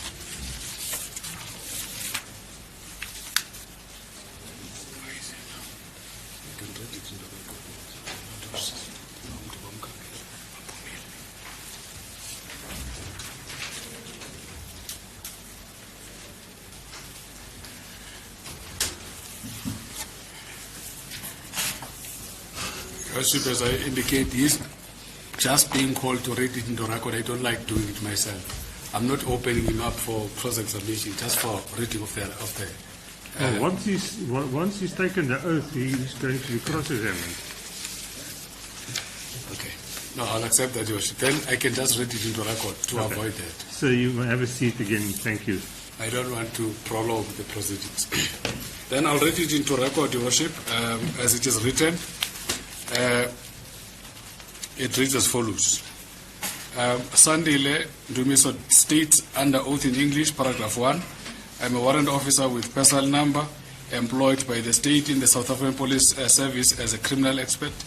I am attached to Provincial Crime Scene Management team, currently attached to Commission Recommendations team with telephone number 0436 043 6301. I perform my duties as a crime scene investigator, police photographer, video camera operator, draftsman, forensic fieldwork, crime scene reconstruction analyst, and fingerprint expert. Paragraph 2. Presently, I have 18 years of service in the South African Police Services, within 14 years employment as a crime scene investigator. I have completed the 3-year criminalist expert training program, 2008 to 2011, as presented by the Criminal Record Center, and have been granted fingerprint expert status on 27 November 2008. I have successfully completed the following training courses and programs: 2.1 Basic and Advanced Crime Scene courses, 2.2 Advanced Forensic Fieldwork courses, that is biology, toxology, ballistics, firearm-related chemistry, metallurgy. 2.3 Advanced Fingerprint Comparison course and Fingerprint Expert Adjudication Panel, and 2.4 DNA Evidence Recovery course. Paragraph 3. My daily tasks are the documenting and processing of crime scenes and or exhibit for evidence according to the established methodology of forensic science. My duties also include 3.1 comparing and identifying of fingerprints, shoe prints, and other impression evidence. 3.2 reconstruction of crime scene events and other aspects of crime scenes. 3.3 evaluating and re-investigation of crime scene to develop further investigation avenues. 3.4 presenting expert testimony of my findings in court. 3.5 conducting research on a structured basis. 3.6 attending courses, workshops, and conferences regarding my field of expertise. Paragraph 4. On Friday, the 5th of June 2026, I was on duty when Warrant Officer Sukanyile and requested me to be part of his team that attended number 270 Pretoria Road at Silverton Forensic Laboratory. The purpose of the visit and laboratory was to open a safe that was in the office of Captain Mohodro. A request was made by the investigating officer Warrant Sukanyile, and it was authorized by Brigadier Mkabela. An appointment was made for 10 o'clock a.m. Upon arrival at the laboratory, we met Colonel Mutsepe, who informed us that he was given a go-ahead by the brigadier to get someone to open the safe with the spare key of the safe that was with the secretary of Brigadier Mkabela. Lieutenant Colonel Rens was given an authority to open the safe for us. She then took us to the office number 130 at first floor, and she pointed to the safe mounted on the wall and said such belongs to Captain Mokgotlo. Lieutenant Colonel Rents opened the safe while I was photographing the process. When the safe was opened, I photographed everything that was inside before it was taken out. Inside the safe, 2 case files with Mpepu CAS number 111/01/2018, which was reported to be missing to the investigating officer after it was booked out by Warrant Officer Rekgotso on the 8th of December 2022, was found inside the safe of Captain Mokgotlo. In further search, copies of the ballistic report which was done at Manzimtoti was also found in the safe. The copy of AB's report which was done by Captain Mkachwa was also found in the safe of Mokgotlo. The said report was not analyzed by Captain Mokgotlo. Warrant Officer Sokanyile instructed me to take photos of the case files and seal them in the exhibit bag PA 3000989690 as we are going to take them with us as exhibits. I wish to confirm that during the search of the safe at his house at number 20 Morola Avenue, Orchard, 15 cartridge cases which form part of SAP 108 issued ammunition for Captain Mokgotlo were not in the safe as during the search at his house. Captain Mokgotlo said his SAP 108 15 cartridges which were not in the magazine are not in his work safe. That is all I can state. Signed by the deponent and dated the 8th of June 2026, 1600, commissioned by the Commission of Inquiry. With the leave of the court, may I request that the original be handed to the court? Yes. Yes. Thank you.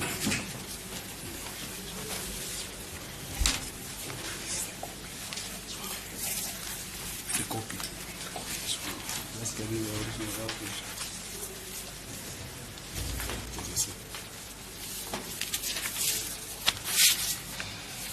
I request that your ship to be placed before court as exhibit C. Good. It's marked as exhibit C.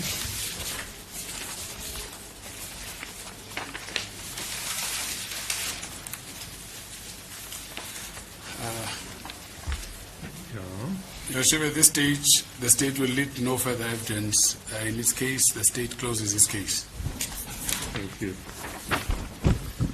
Something I want to raise at this stage to prevent potential damage, and I think, although I want to hear both of you on this aspect, but I think it's most probably going to have a more serious impact on the defense, is I was informed right at the beginning that we are dealing with a Schedule 1 bail application.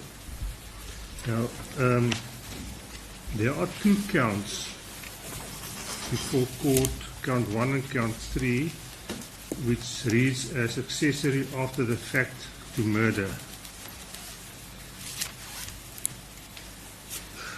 That name, accessory after the fact of murder, that is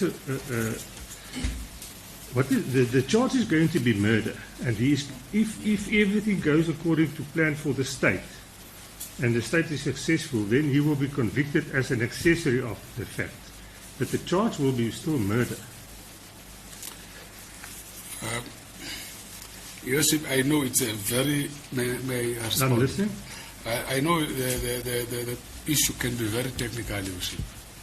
But if one looks at the offence and the schedule, the state is of the view that this falls within Schedule 1, even though it has reference to the charge of murder itself, because it's accommodated where it says that any offence except offence of escaping from lawful custody in circumstances other than the circumstances referred to immediately hereunder, the punishment where for maybe a period of imprisonment exceeding 6 months without an option of a fine. And the state is of the view that these particular offences fall within that category, even though they have reference to murder itself. Is not categorically referred to under Schedule 5. Yeah, but what I'm trying to say is that as your charge sheet reads here, the count that he's facing is accessory after the fact to murder. Yes. That is not an offence. The offence is murder. And if convicted, it would be accessory after the fact. No, in as far as it affects the Schedule worship, then if the court is of the view that it should have been Schedule 5, then I'll accept that. Let's hear the defence. Bishop, may I then just ask for a 10-minute adjournment and I can just go read up, because I agree with my learned colleague's contention that he initially gave to the court, but I just want to make sure about the case. Good. Court adjourns.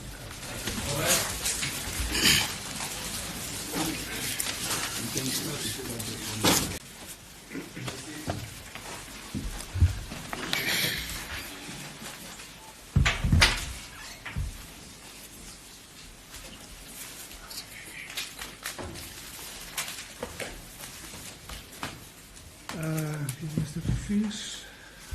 Thank you, Your Worship. Your Worship, with regards to the court's inquiry, if I can call it like that, regarding the schedule, I will maintain that it is a Schedule 1 offence. The state is dominus litis in this matter, and it has preferred certain charges in the charge sheet in the way that they framed it in the charge sheet. I submit that if one has a look at Section 257 of the Criminal Procedure Act, it clearly indicates that the person can be convicted if you are charged of the main charge, but the evidence doesn't prove that you can be convicted of accessory after the fact to murder. That will make it, in my view, an offence that you can be convicted of, a substantive offence that you can be convicted of. In this instance, it's my submission that the state, from the onset, knew very well, looking at the facts in their docket, that I am not going to prove murder. I am not going to prove that the accused is an accomplice to murder. I am going to proceed on the basis that the accused can only be convicted of an accessory after the fact to that murder. And hence they framed the charges as they did. So I submit that if a court of law can convict a person as an accessory after the fact to a specific offence, that is an offence itself. The other proposition that I have, or submission that I have to make to the court is, if the court is of the view that there is not such a substantive offence as accessory after the fact, what then happens to count number 1 and count number 3, the main charges in the charge sheet? It's my submission that the court does not have you cannot, as the court, change the charge in the charge sheet to that of murder. So the question is then, what happens with that charge if such a charge does not exist according to the court's view? So I agree with my learned colleague when he indicated to His Worship that it is a Schedule 1 offence that the accused is charged with. They have elected to frame such a charge as accessory after the fact to murder, and that we have proceeded this bail applications from the start on the basis that it is a Schedule 1 offence with a charge sheet as it is. And it's my submission that, as I've already indicated, the charges that is in the charge sheet does not fall within Schedule 5 or Schedule 6 of the schedules attached to the Criminal Procedure Act. My learned friend already correctly referred the court to why he says it's a Schedule 1 offence where there is an imprisonment of more than 6 months that is involved. It's not specifically named in Schedule 1. I think it refers to murder itself also there, but then on another basis it falls within Schedule 1, and it's my submission that this bail application should proceed as a Schedule 1 bail application, as the court pleases.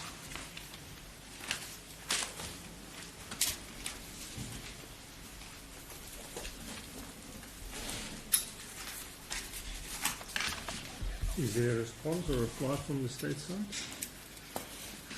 Your Worship, as I already pointed out, that in the state's view it's Schedule 1 offence, and the state preferred the charges as it is, and I've looked also in the competent verdicts of under Section 258, 259, 257 of the Criminal Procedure Act, and the state is of the view that the offence on its own is correct. And secondly, if I can just make an example, Your Worship, a person, culpable homicide, I'm just making an example, culpable homicide is an offence on its own, but it can also be a competent verdict to murder. So a person can be charged on culpable homicide, just like it can be in the state's view with regard to the accessor after the fact. And if that is the case, unless the court is of a different view, the state will be bound by the decision of the court. And I'm of the view, the state submits that the offence, as it stands, falls under Schedule 1. Good, thank you. Just give me, what is the time now? Give me 15 minutes. I'll be back at 2:15 with my ruling on this decision. The court, please.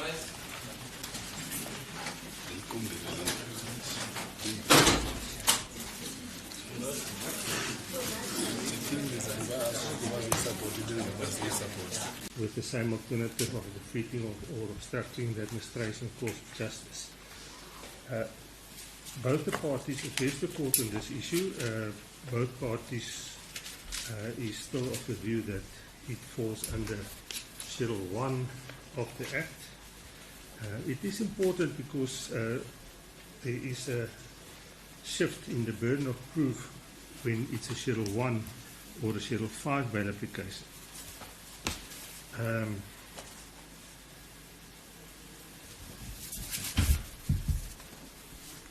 In his book, Snyman, there's a diagram of exactly where this accessory after the fact falls. You get the person that is involved in the crime, then you get the participants on the one side and the non-participants on the other side. The participants consist of either the perpetrator and or the accomplices, and the non-participants is the person who is accessory after the fact, and that is what the accused is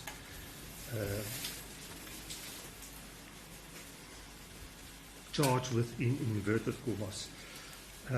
I also had a close look at Section 257 of the Criminal Procedure Act, and maybe for record purposes it's good that the court reads it into the record.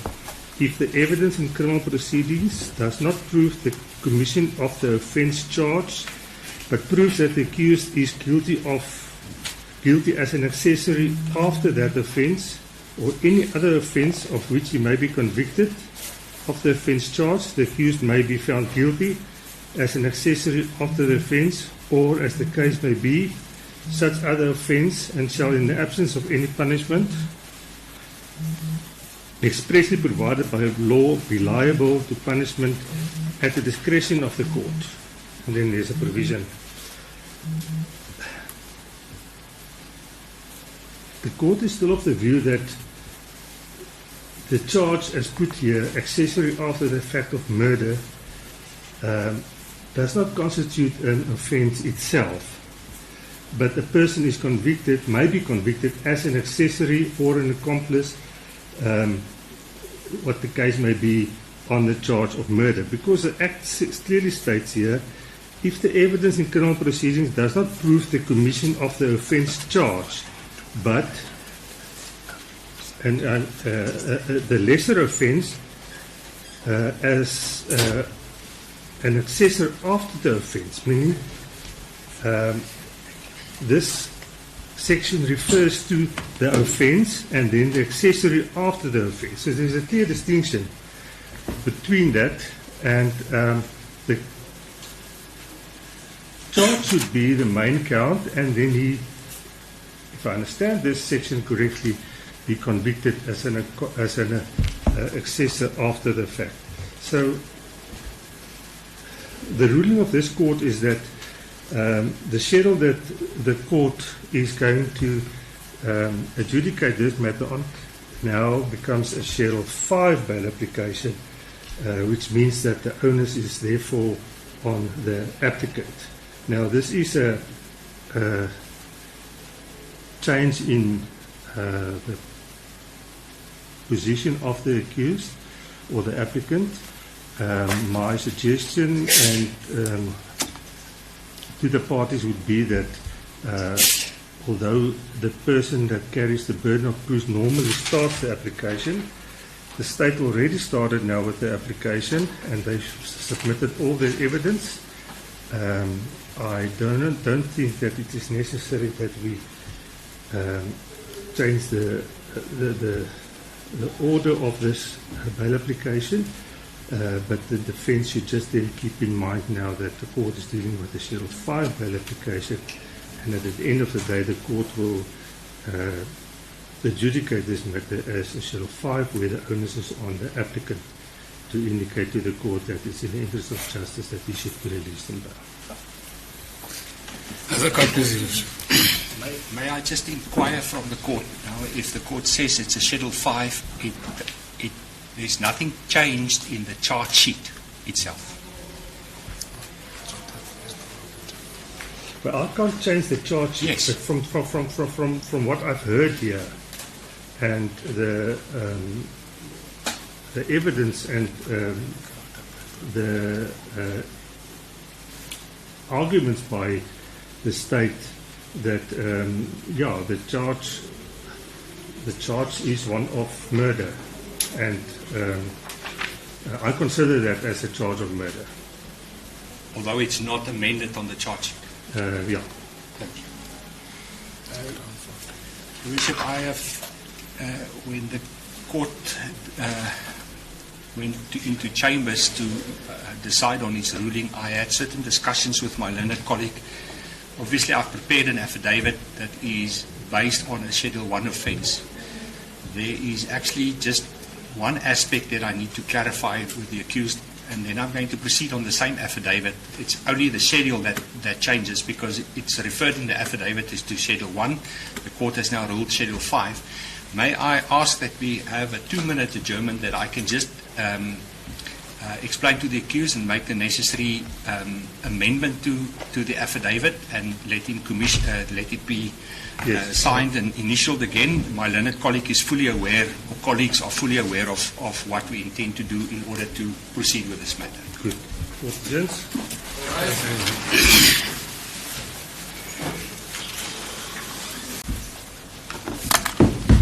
Let's give a minute. We'll get the stenographer.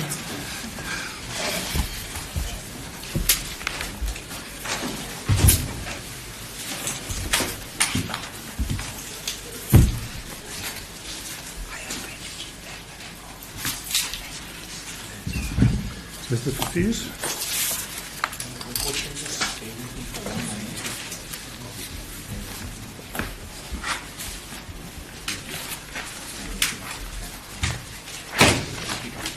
Thank you, Your Worship. I have prepared an affidavit on behalf of the applicant in this regard. It also contains certain annexures. I've already given a copy of the affidavit to my learned colleagues this morning. They are in possession of it. I beg leave to hand up the signed and commissioned affidavit and annexures to the Honourable Court, so that the court can follow when I am reading the affidavit into the record. The affidavit, Your Worship, consists of goes over to page 28, and then it has 5 annexures attached to it. Yes. With the leave of the court, I beg leave to read the affidavit into the record. Yes, you may proceed. The affidavit reads as follows: in the District of Tshwane Central, held at Pretoria under case number A16/424/26 in the matter of Lawrence Itumeleng Magwetle, being the applicant and the state the respondent. Affidavit in respect of bail. Sorry. Yeah, I've just paced through it quickly. I think we can just move over to paragraph 8 and start with paragraph 8. So I think if you're all fine with that. As the court pleases. Paragraph 8, under the heading Personal Circumstances. I am currently 53 years old and was born on 22 July 1972. I'm a South African citizen with a validly issued South African identity document with identity number 72072259800089. A copy of my identity card is attached hereto and marked Annexure LIM 19. I reside at 20 Marula Avenue, The Orchards, Pretoria. 10. I have been living here since 2009. I live here with my wife and our 2 children. My parental home, where I grew up as a child, is situated at number 2, Block E, Mabopane, Pretoria. My younger brother still resides there.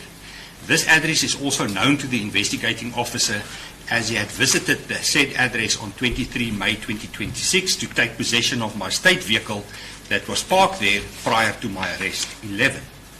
My residence is a permanent structure and the investigating officer has confirmed my address as correct and positive. As a police officer, this is also an address well known to the South African Police Services and is the address that is reflected in my official personnel file. See attached here to a copy of my utilities bill with the City of Tshwane and marked it as Annexure LIM 2. 12. I am married to Eunice Gomotso Magwetle in community of property. We were married on 10 December 2005. 13. I have 2 dependents aged 25 years and 17 years old respectively. 14. My eldest child is an online student at Stadio Higher Education, studying for a diploma in policing.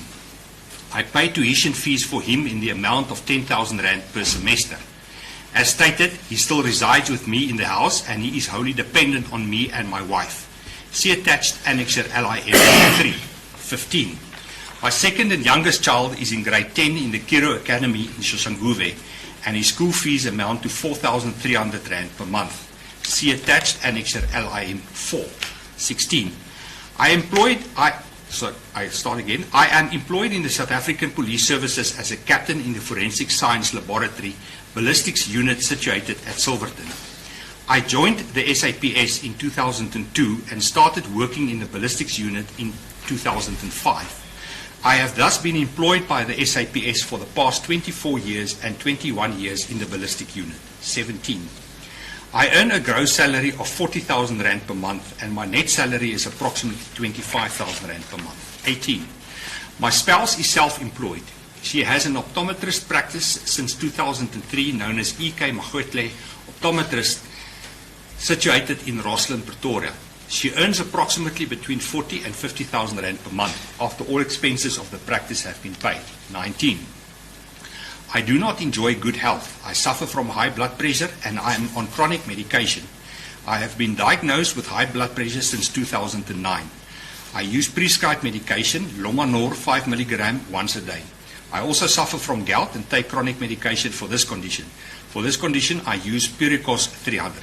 20.1. I am in possession of 2 passports, one an official state passport and the other a personal passport. The state passport expired in 2010 and the original document is in the possession of my legal representative. The personal passport is still valid until 2027. The original thereof is likewise in the possession of my legal representative. 20.2. I used the personal passport for holiday purposes when our family went on an MSC cruise for holiday. We had to alight from the ship in the Portuguese islands in Mozambique. It was the only time I used the passport. 20.3. I was present on 23 May 2026 when the police executed a search warrant at my house. I saw that the police took photographs of the passports, but they did not confiscate them. 20.4. If the Honourable Court orders as a bail condition, both the passports can be handed to the investigating officer upon signing for the receipt thereof. 21. I am in possession of immovable property situated at 20 Marula Avenue, Orchards, Pretoria. The property is registered in both my and my wife's names. It is bonded with SA Home Loans, but the property is fully paid up. The process of the bond cancellation has not been finalized yet. 22. The property is valued at approximately 1.5 million rand. 23. I own movable property towards furniture and household appliances to the value of approximately 250,000 rand. 24. My wife is the registered owner of 3 motor vehicles and I am the registered owner of 1 motor vehicle. The motor vehicles are as follows. 24.1. Toyota Conquest 1998 year model valued at approximately 40,000 rand. 24.2. A BMW 330i 2017 year model valued at 100,000 rand. 24.3. A Mercedes Vito 2016 year model valued at 280,000 rand. 24.4. BMW X4 2018 year model valued at 300,000 rand. 25. I obtained a bachelor's degree in technology at UNISA in 2016. I also hold a diploma in policing, which I obtained in 2013 at UNISA. 26. My legal representative has explained to me the provisions of Section 60 in brackets 11 capital B in brackets small a and in brackets small c of the Criminal Procedure Act 1977, and I understand these provisions fully. I also understand the legal consequences thereof, including the penalty clause stated in Section 60 in brackets 11 capital B in brackets small d of the Criminal Procedure Act 1977. 27. In terms of Section 60 in brackets 11 capital B in brackets small a of the Criminal Procedure Act 1977, I declare as follows. 27.1. I do not have any pending matters in a court of law on which I was released on bail or warning, or where I appear on a summons issued for my attendance at court. 27.2. I do not have any previous convictions. 27.3. I am not aware of any warrants of arrest outstanding against me, nor have I been informed by the investigating officer of the existence of any. 28. In terms of Section 60 in brackets 11 capital B in brackets small c of the Criminal Procedure Act, I declare as follows. 28.1. I was advised and I understand that everything I say in this application regarding the merits of the matter may be used against me at any subsequent trial. 28.2. I elect to state the following regarding the merits of the matter, although I do not have access to the contents of the police docket and although I have not fully consulted with my legal representative regarding the merits of the matter. 28.3. At any trial I intend to plead not guilty to all and any charges preferred against me in the charge sheet. 28.4. Regarding the preferred charges contained in the charge sheet supplied to my legal representative on 2 June 2026, I wish to state, and I deem it prudent, especially because of the submissions I make in paragraph 39 hereunder, to set out a brief background before dealing with the respective charges. Background 28.5. I testified as a witness before the Madlanga Commission on 2 February 2026, where I was specifically questioned regarding the contents of statements in terms of Section 212 of the Criminal Procedure Act 1977 in bracket ballistic reports I have deposed to in Vereniging CAS 275/04/2024 and Bramley CAS 149/04/2024. 28.6. After reporting for duty on 17 April 2024, I received a call from a warrant officer, Malan, who requested that we attend the crime scene at Vereniging. According to the information received, a person was shot and killed whilst inside his vehicle. 28.7. I attended the scene in Vereniging as the standby officer together with warrant officer Marshall, where I found a person that was shot and killed. His identity only became known to me later. I attended the scene and assisted the member of the local criminal record center, in brackets hereinafter referred to as the LCRC, close brackets. I made my own observation and photographed certain exhibits that were gathered by the member of the LCRC. 28.8. Whilst at the Vereniging crime scene, information was received that certain suspects were arrested in Bramley and that firearms and ammunition were confiscated from the suspects and or their vehicles by the SAPS. It was further conveyed to all the members present at the Vereniging scene by a police officer that the suspects and the vehicles were suspected to be involved in the shooting in Vereniging. I, however, cannot remember who made the report to us. 28.9. At the Vereniging scene, I observed that AK-47 assault rifle had been used due to the exhibits found at the scene and the bullet holes in the vehicle. However, there were no AK-47 cartridge cases at the scene. I assumed that because the information was that the shots were fired from inside a vehicle, that the cartridge cases might have been ejected inside the vehicle. 28.10. The information conveyed to us regarding the Bramley arrest included that an AK-47 assault rifle was confiscated. 28.11. Due to the information I received that there is a possibility that the firearms seized in the Bramley scene were used at the Vereniging scene, I requested Warrant Officer Malan to direct and forward a letter requesting the analysis of the exhibits for the two scenes to be merged. I am aware that such a letter was later received by our unit. 28.12. Due to the fact that I have knowledge of how ballistic case files are allocated in the ballistic section, and particularly the backlog of work, I knew that the Bramley and Vereniging exhibits will be analyzed separately and that the Bramley exhibits were likely not to be processed as quickly as the Vereniging case due to the fact that no ballistic analyst attended the Bramley scene. Hence, I advised Warrant Officer Malan to submit a letter. 28.13. The Vereniging and Bramley case files were allocated to me for examination on our system. I received the Vereniging case file on 9 May 2024 and the Bramley case file was only assigned to me on 20 May 2024. The Bramley case file had 225 exhibits. I linked fire cartridge cases recovered at both scenes with each other and to firearms recovered in the Bramley matter. A positive finding linking the two scenes was made. 28.14. On 24 May 2024, I submitted my report in the form of an affidavit and the case files for review to Colonel Monakali. I did not receive any feedback from her. 28.15. In June 2024, the exact date which I cannot remember, the investigating officers of the Vereniging matter attended to my office and requested the ballistic analysis report from me. 28.16. As I have not received the report back from Colonel Monakali, I approached her in her office and informed her that the investigating officers of the Vereniging matter is in my office to collect the ballistic analysis report. 28.17. I only then learned that Colonel Monakali had not reviewed my report yet, and she only started then to review the report while the investigating officers waited at my office. 28.18. Colonel Monakali highlighted certain amendments that had to be corrected on my report, and I duly made the amendments to the specific pages so indicated by Colonel Monakali.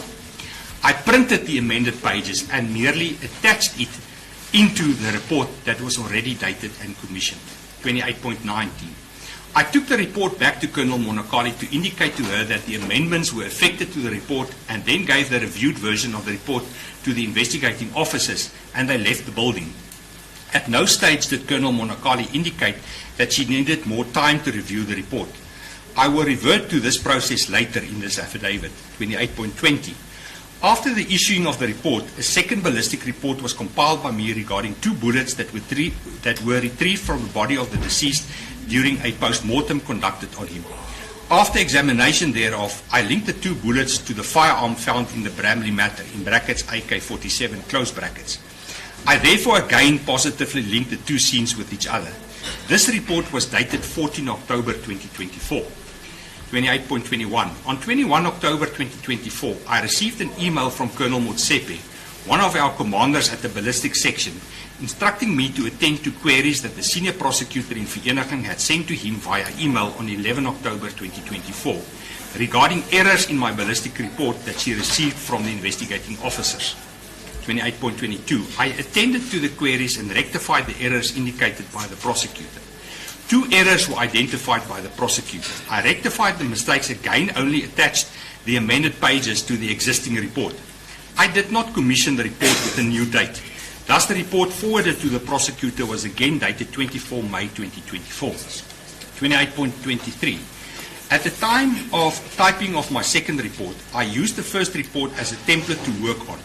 I then noticed that I had made a mistake in a paragraph of the first report by typing an incorrect CAS number. I typed Bramley CAS 140/04/2024 instead of Bramley CAS 149/04/2024. 28.24. However, on the top part of the report, the correct CAS number is reflected. 28.25. I forwarded an email to the prosecutor in Vereniging to inform her about the mistake, and I also attached the amended page for her information. This happened on 6 November 2024. I attached the trail of emails here to and mark it as Annexure LIM 5.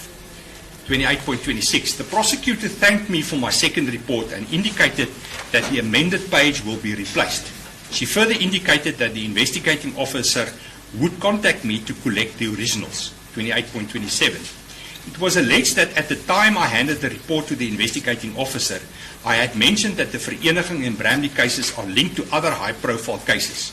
I categorically deny that I made such a statement.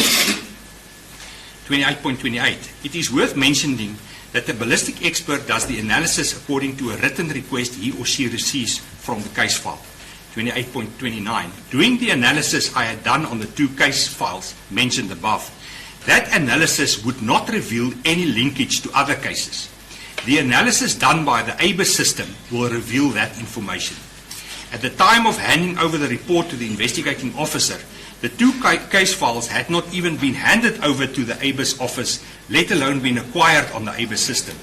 The case files were only acquired in the ABIS system, according to my knowledge, on 6 September 2024. I therefore had no knowledge of possible linkage to other high-profile matters.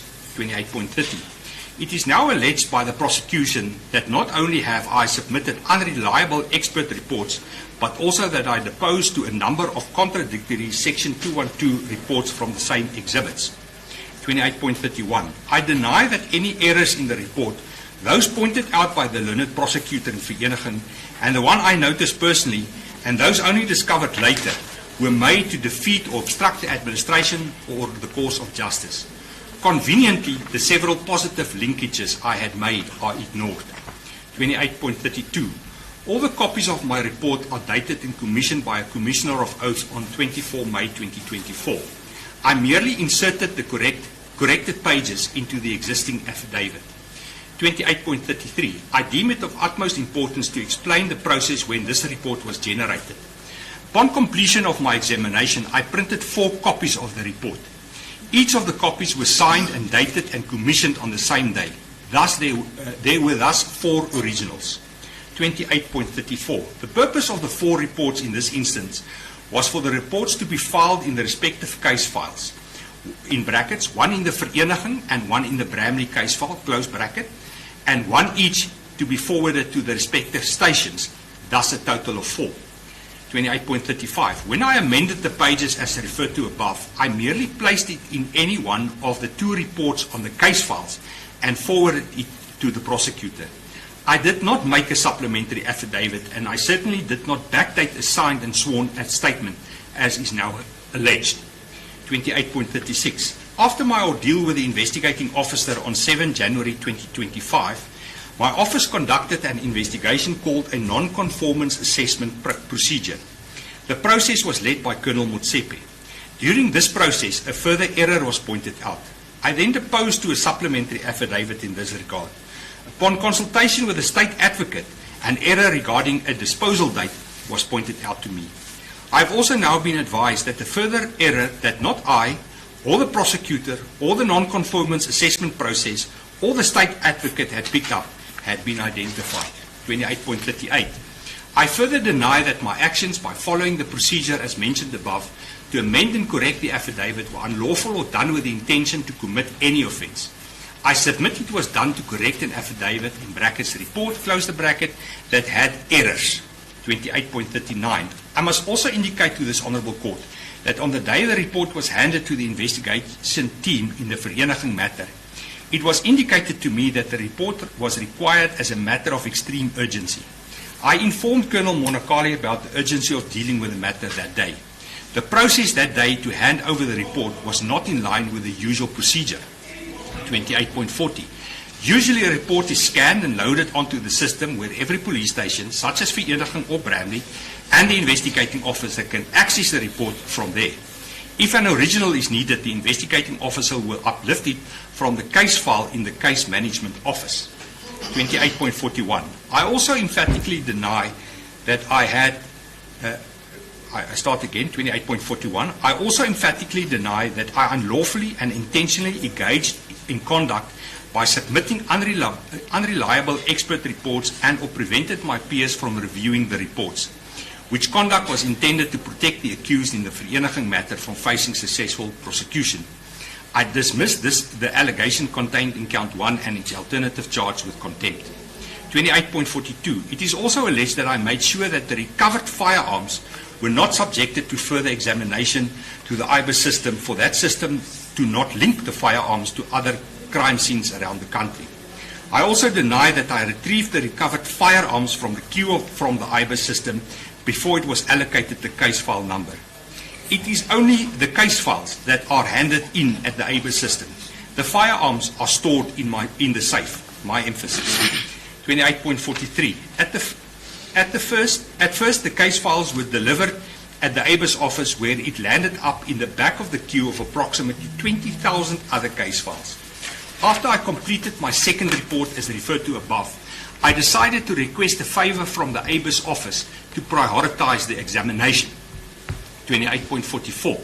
Because of the media attention on the Armand Swart murder case as well as the Vereniging and Bramley cases respectively, I personally requested Warrant Officer Mtembu, the person who worked in the IBIS system office, to call up to the front of the IBIS queue in the IBIS system the Vereniging and Bramley lab numbers in order to prioritize the viewing of possible links to other cases on the IBIS system. He acceded to my request. 28.45. On 17 July 2025, a possible links or leads report from the IBIS system was provided to me by Warrant Officer Mtembu, and after I conducted my own examination, I was able to confirm 18 linkages between the exhibits in the Bramley case and other cases. I then deposed to a Section 212 statement on 18 August 2025 relating to the linkages. Count 2, 28.46. In count 2 of the charge sheet, it is alleged that I was in the unlawful possession of 38 rounds of ammunition. I deny the allegation that I was in unlawful possession vehemently. I am a police officer issued with the state firearm. 28.46. As a member of the ballistics unit, we as ballistic experts are monthly provided with different caliber ammunition by Colonel Motsepe to utilize in the scope of our duties. 28.48. Of this ammunition, I would sometimes use to fire them in a firearm for test purposes when I'm doing an examination of a specific matter. 28.49. I would also use the ammunition when I visit, for instance, security firms, metro police departments, or an institution like SunParks to fire ammunition from their firearms to obtain results which are captured on our database. I can state that this process is similar to that where the SAPS obtain fingerprints or DNA specimens for the database. 28.50. All the ammunition mentioned in count 2 were locked in my gun safe at home, and I submit that I am authorized to have them in my possession. 29.1. Regarding count 1, the main charge, I challenge the state to submit evidence to this court that there is any nexus between me and the alleged killers of Mr. Swart at Vereniging. I do not know them at all. 29.2. I have noticed that the charge sheet, count 1, the state expressly states that I intended to protect one Pule Tau and 2 others from facing successful prosecution.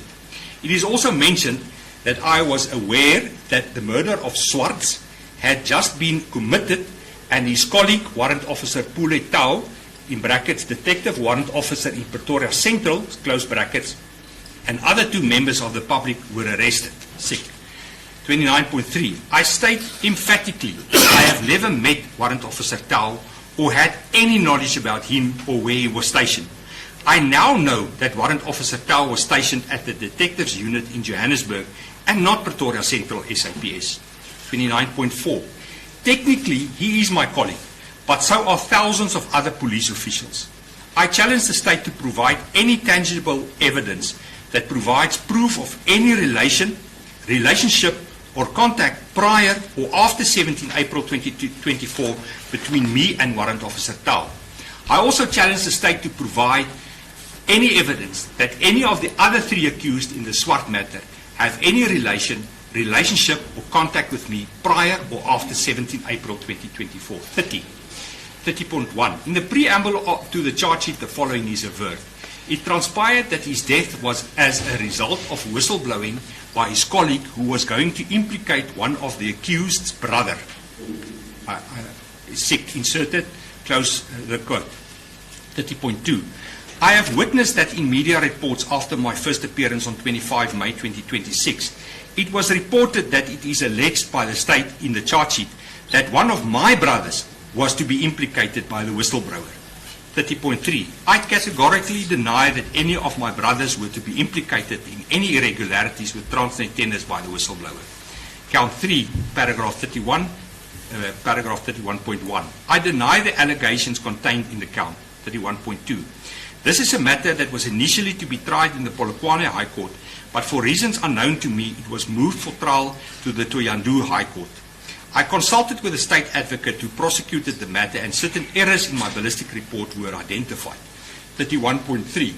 I duly deposed to a supplementary affidavit in which the said errors were corrected. I was then called to testify in the trial, and my reports were handed in as exhibits during my testimony. I was then excused. 31.4. I later learned from the prosecutor that an application was made for the presiding judge to recuse himself, which application was granted. The matter is to start de novo. 31.5. When a ballistic analyst receives a matter for examination, you receive only exhibits. No information regarding the merits of the matter is provided to you. This is to ensure that an objective report is compiled. 31.6. Similar to count 1 and its alternative, I vehemently deny that I produced a report that could not stand in a court of law, and that the said report had the potential to set an accused person free to the detriment of the criminal justice system. If this was the position, I do not comprehend why the prosecutor called me to testify at the trial. 31.7. I deny the averments in the count. 32. I submit with respect that the provisions of Section 60, subsection 4 to subsection 8 of the Criminal Procedure Act 1977 are on a balance of probabilities in my favor. 33. I am of the respectful submission that if I'm released on bail, that my release will not endanger the public or any particular person, nor will I commit a Schedule 1 offence. I have a clean record and have never committed any dishonesty offences. 34. I have not made any threat against any person, nor do I harbour any resentment against any person. I have no disposition to violence, as is evident from my past conduct, and I submit that I am not a violent person. 35. I am of the respectful submission that if I am released on bail, I will not evade my trial, as I have absolutely no intention of fleeing. I declare this with the full knowledge that imprisonment may be imposed upon me if I am found guilty. 36. I have strong emotional, family, community, and occupational ties with the Pretoria area. My assets, as listed above, are within the court's area of jurisdiction and cannot be discarded to evade my trial.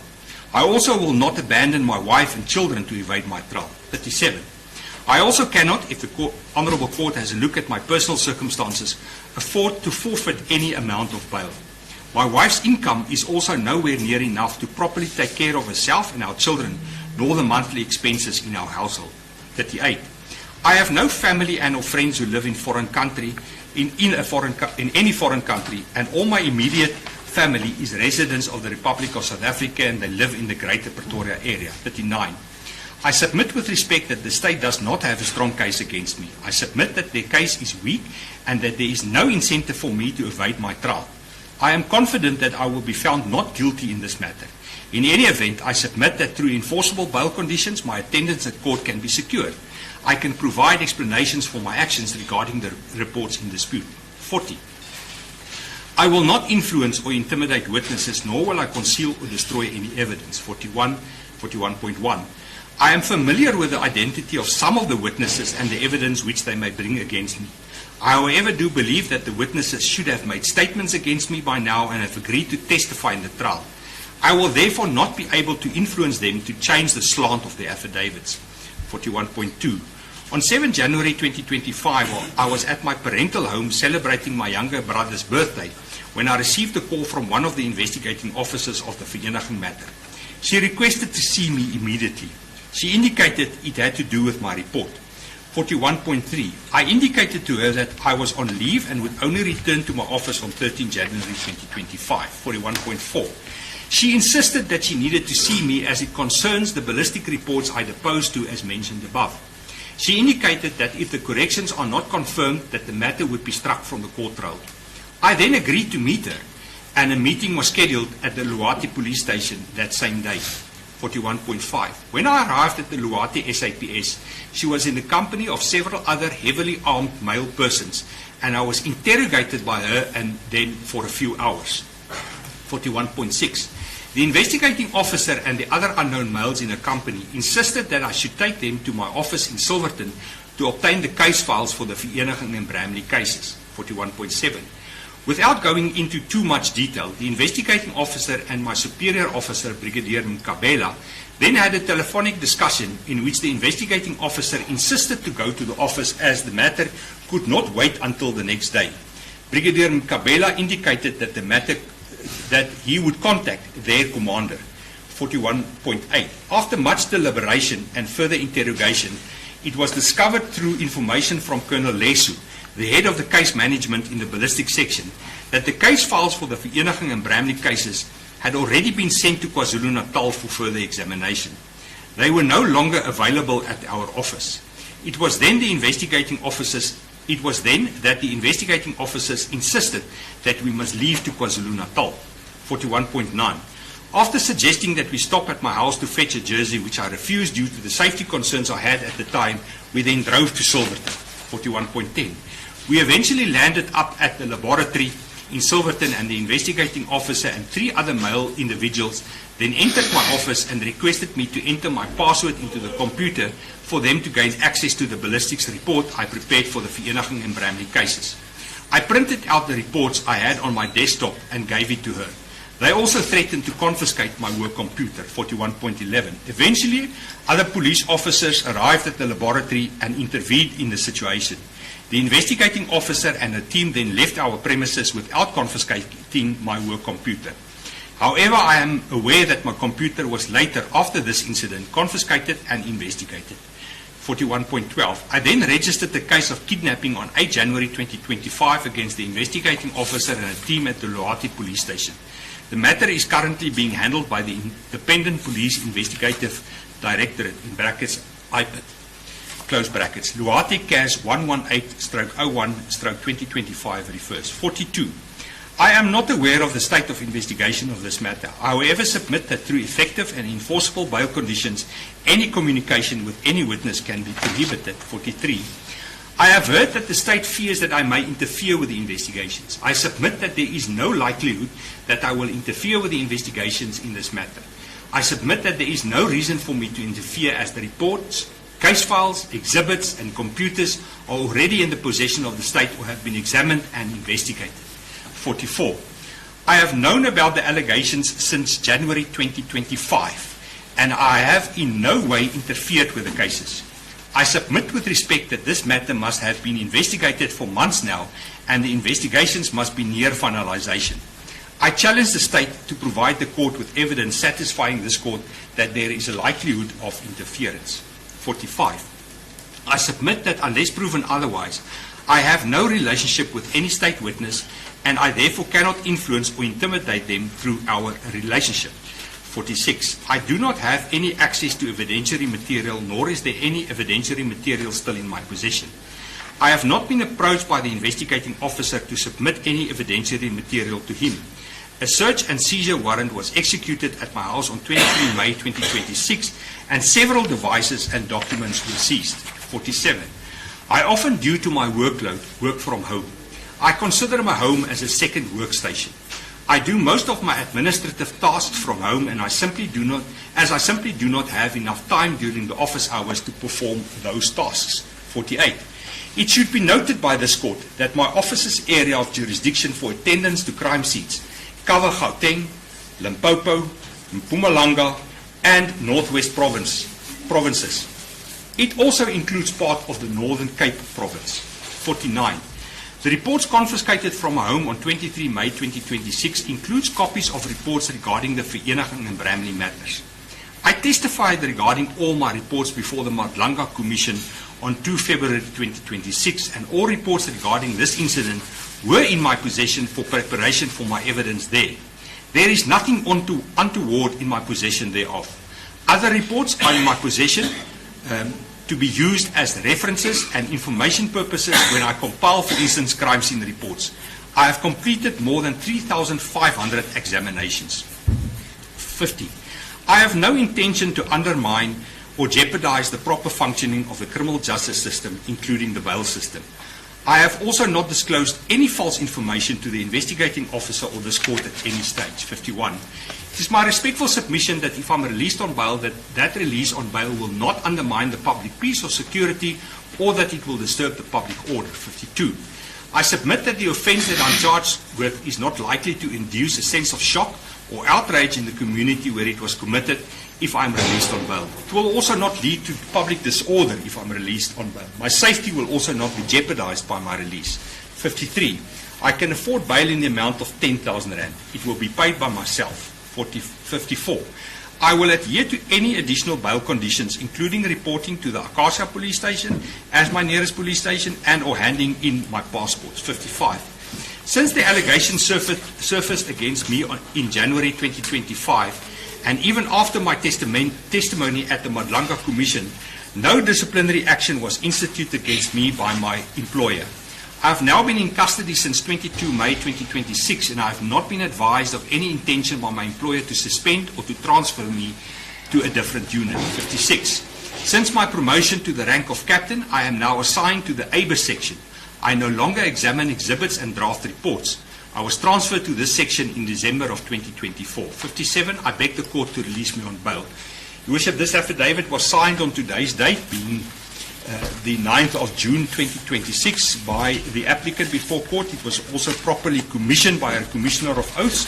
I beg leave for the report to be accepted into evidence on behalf of the applicant, and just for the court again to ascertain from the applicant whether he is in agreement with the contents, the factual contents of this affidavit.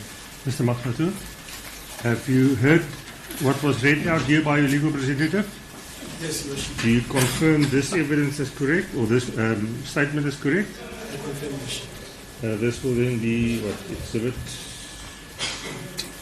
It should be D. D. As I call please. There is. Any other evidence, Mr. Fierce? That is the case for the applicant.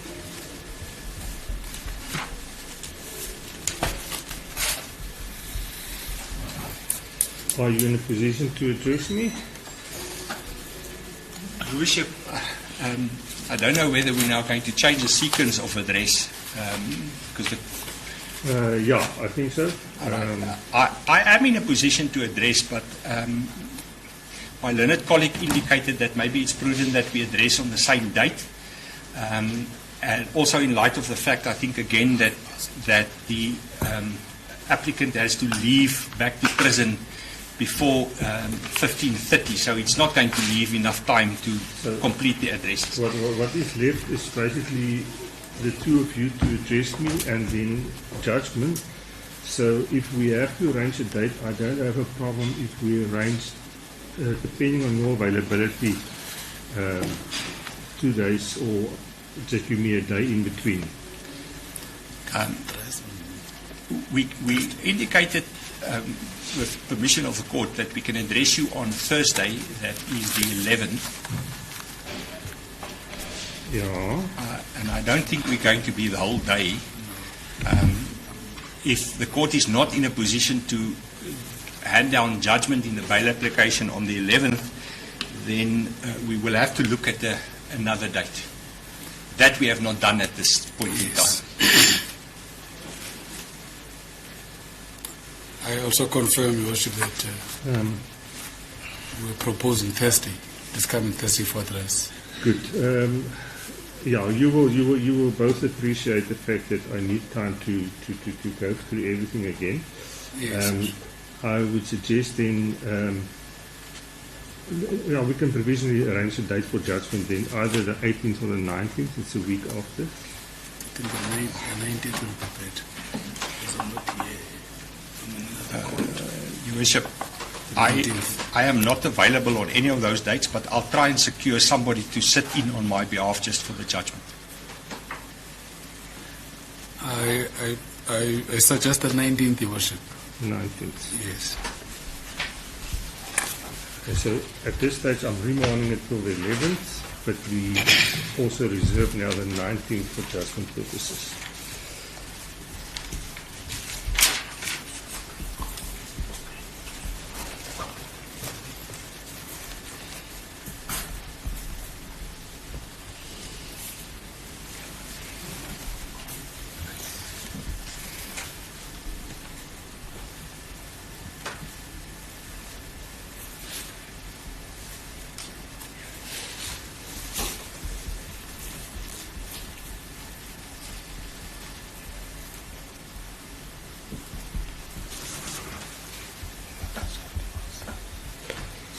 Sir, you've heard what was said here. Matter postponed till the 11th, which is coming Thursday, for the state and the defence to address me on the merits of this bail application, and thereafter the matter will be postponed until the 19th, where hopefully this bail application will be finalised and you are still in custody till then. You understand? I understand. Good. Thank you.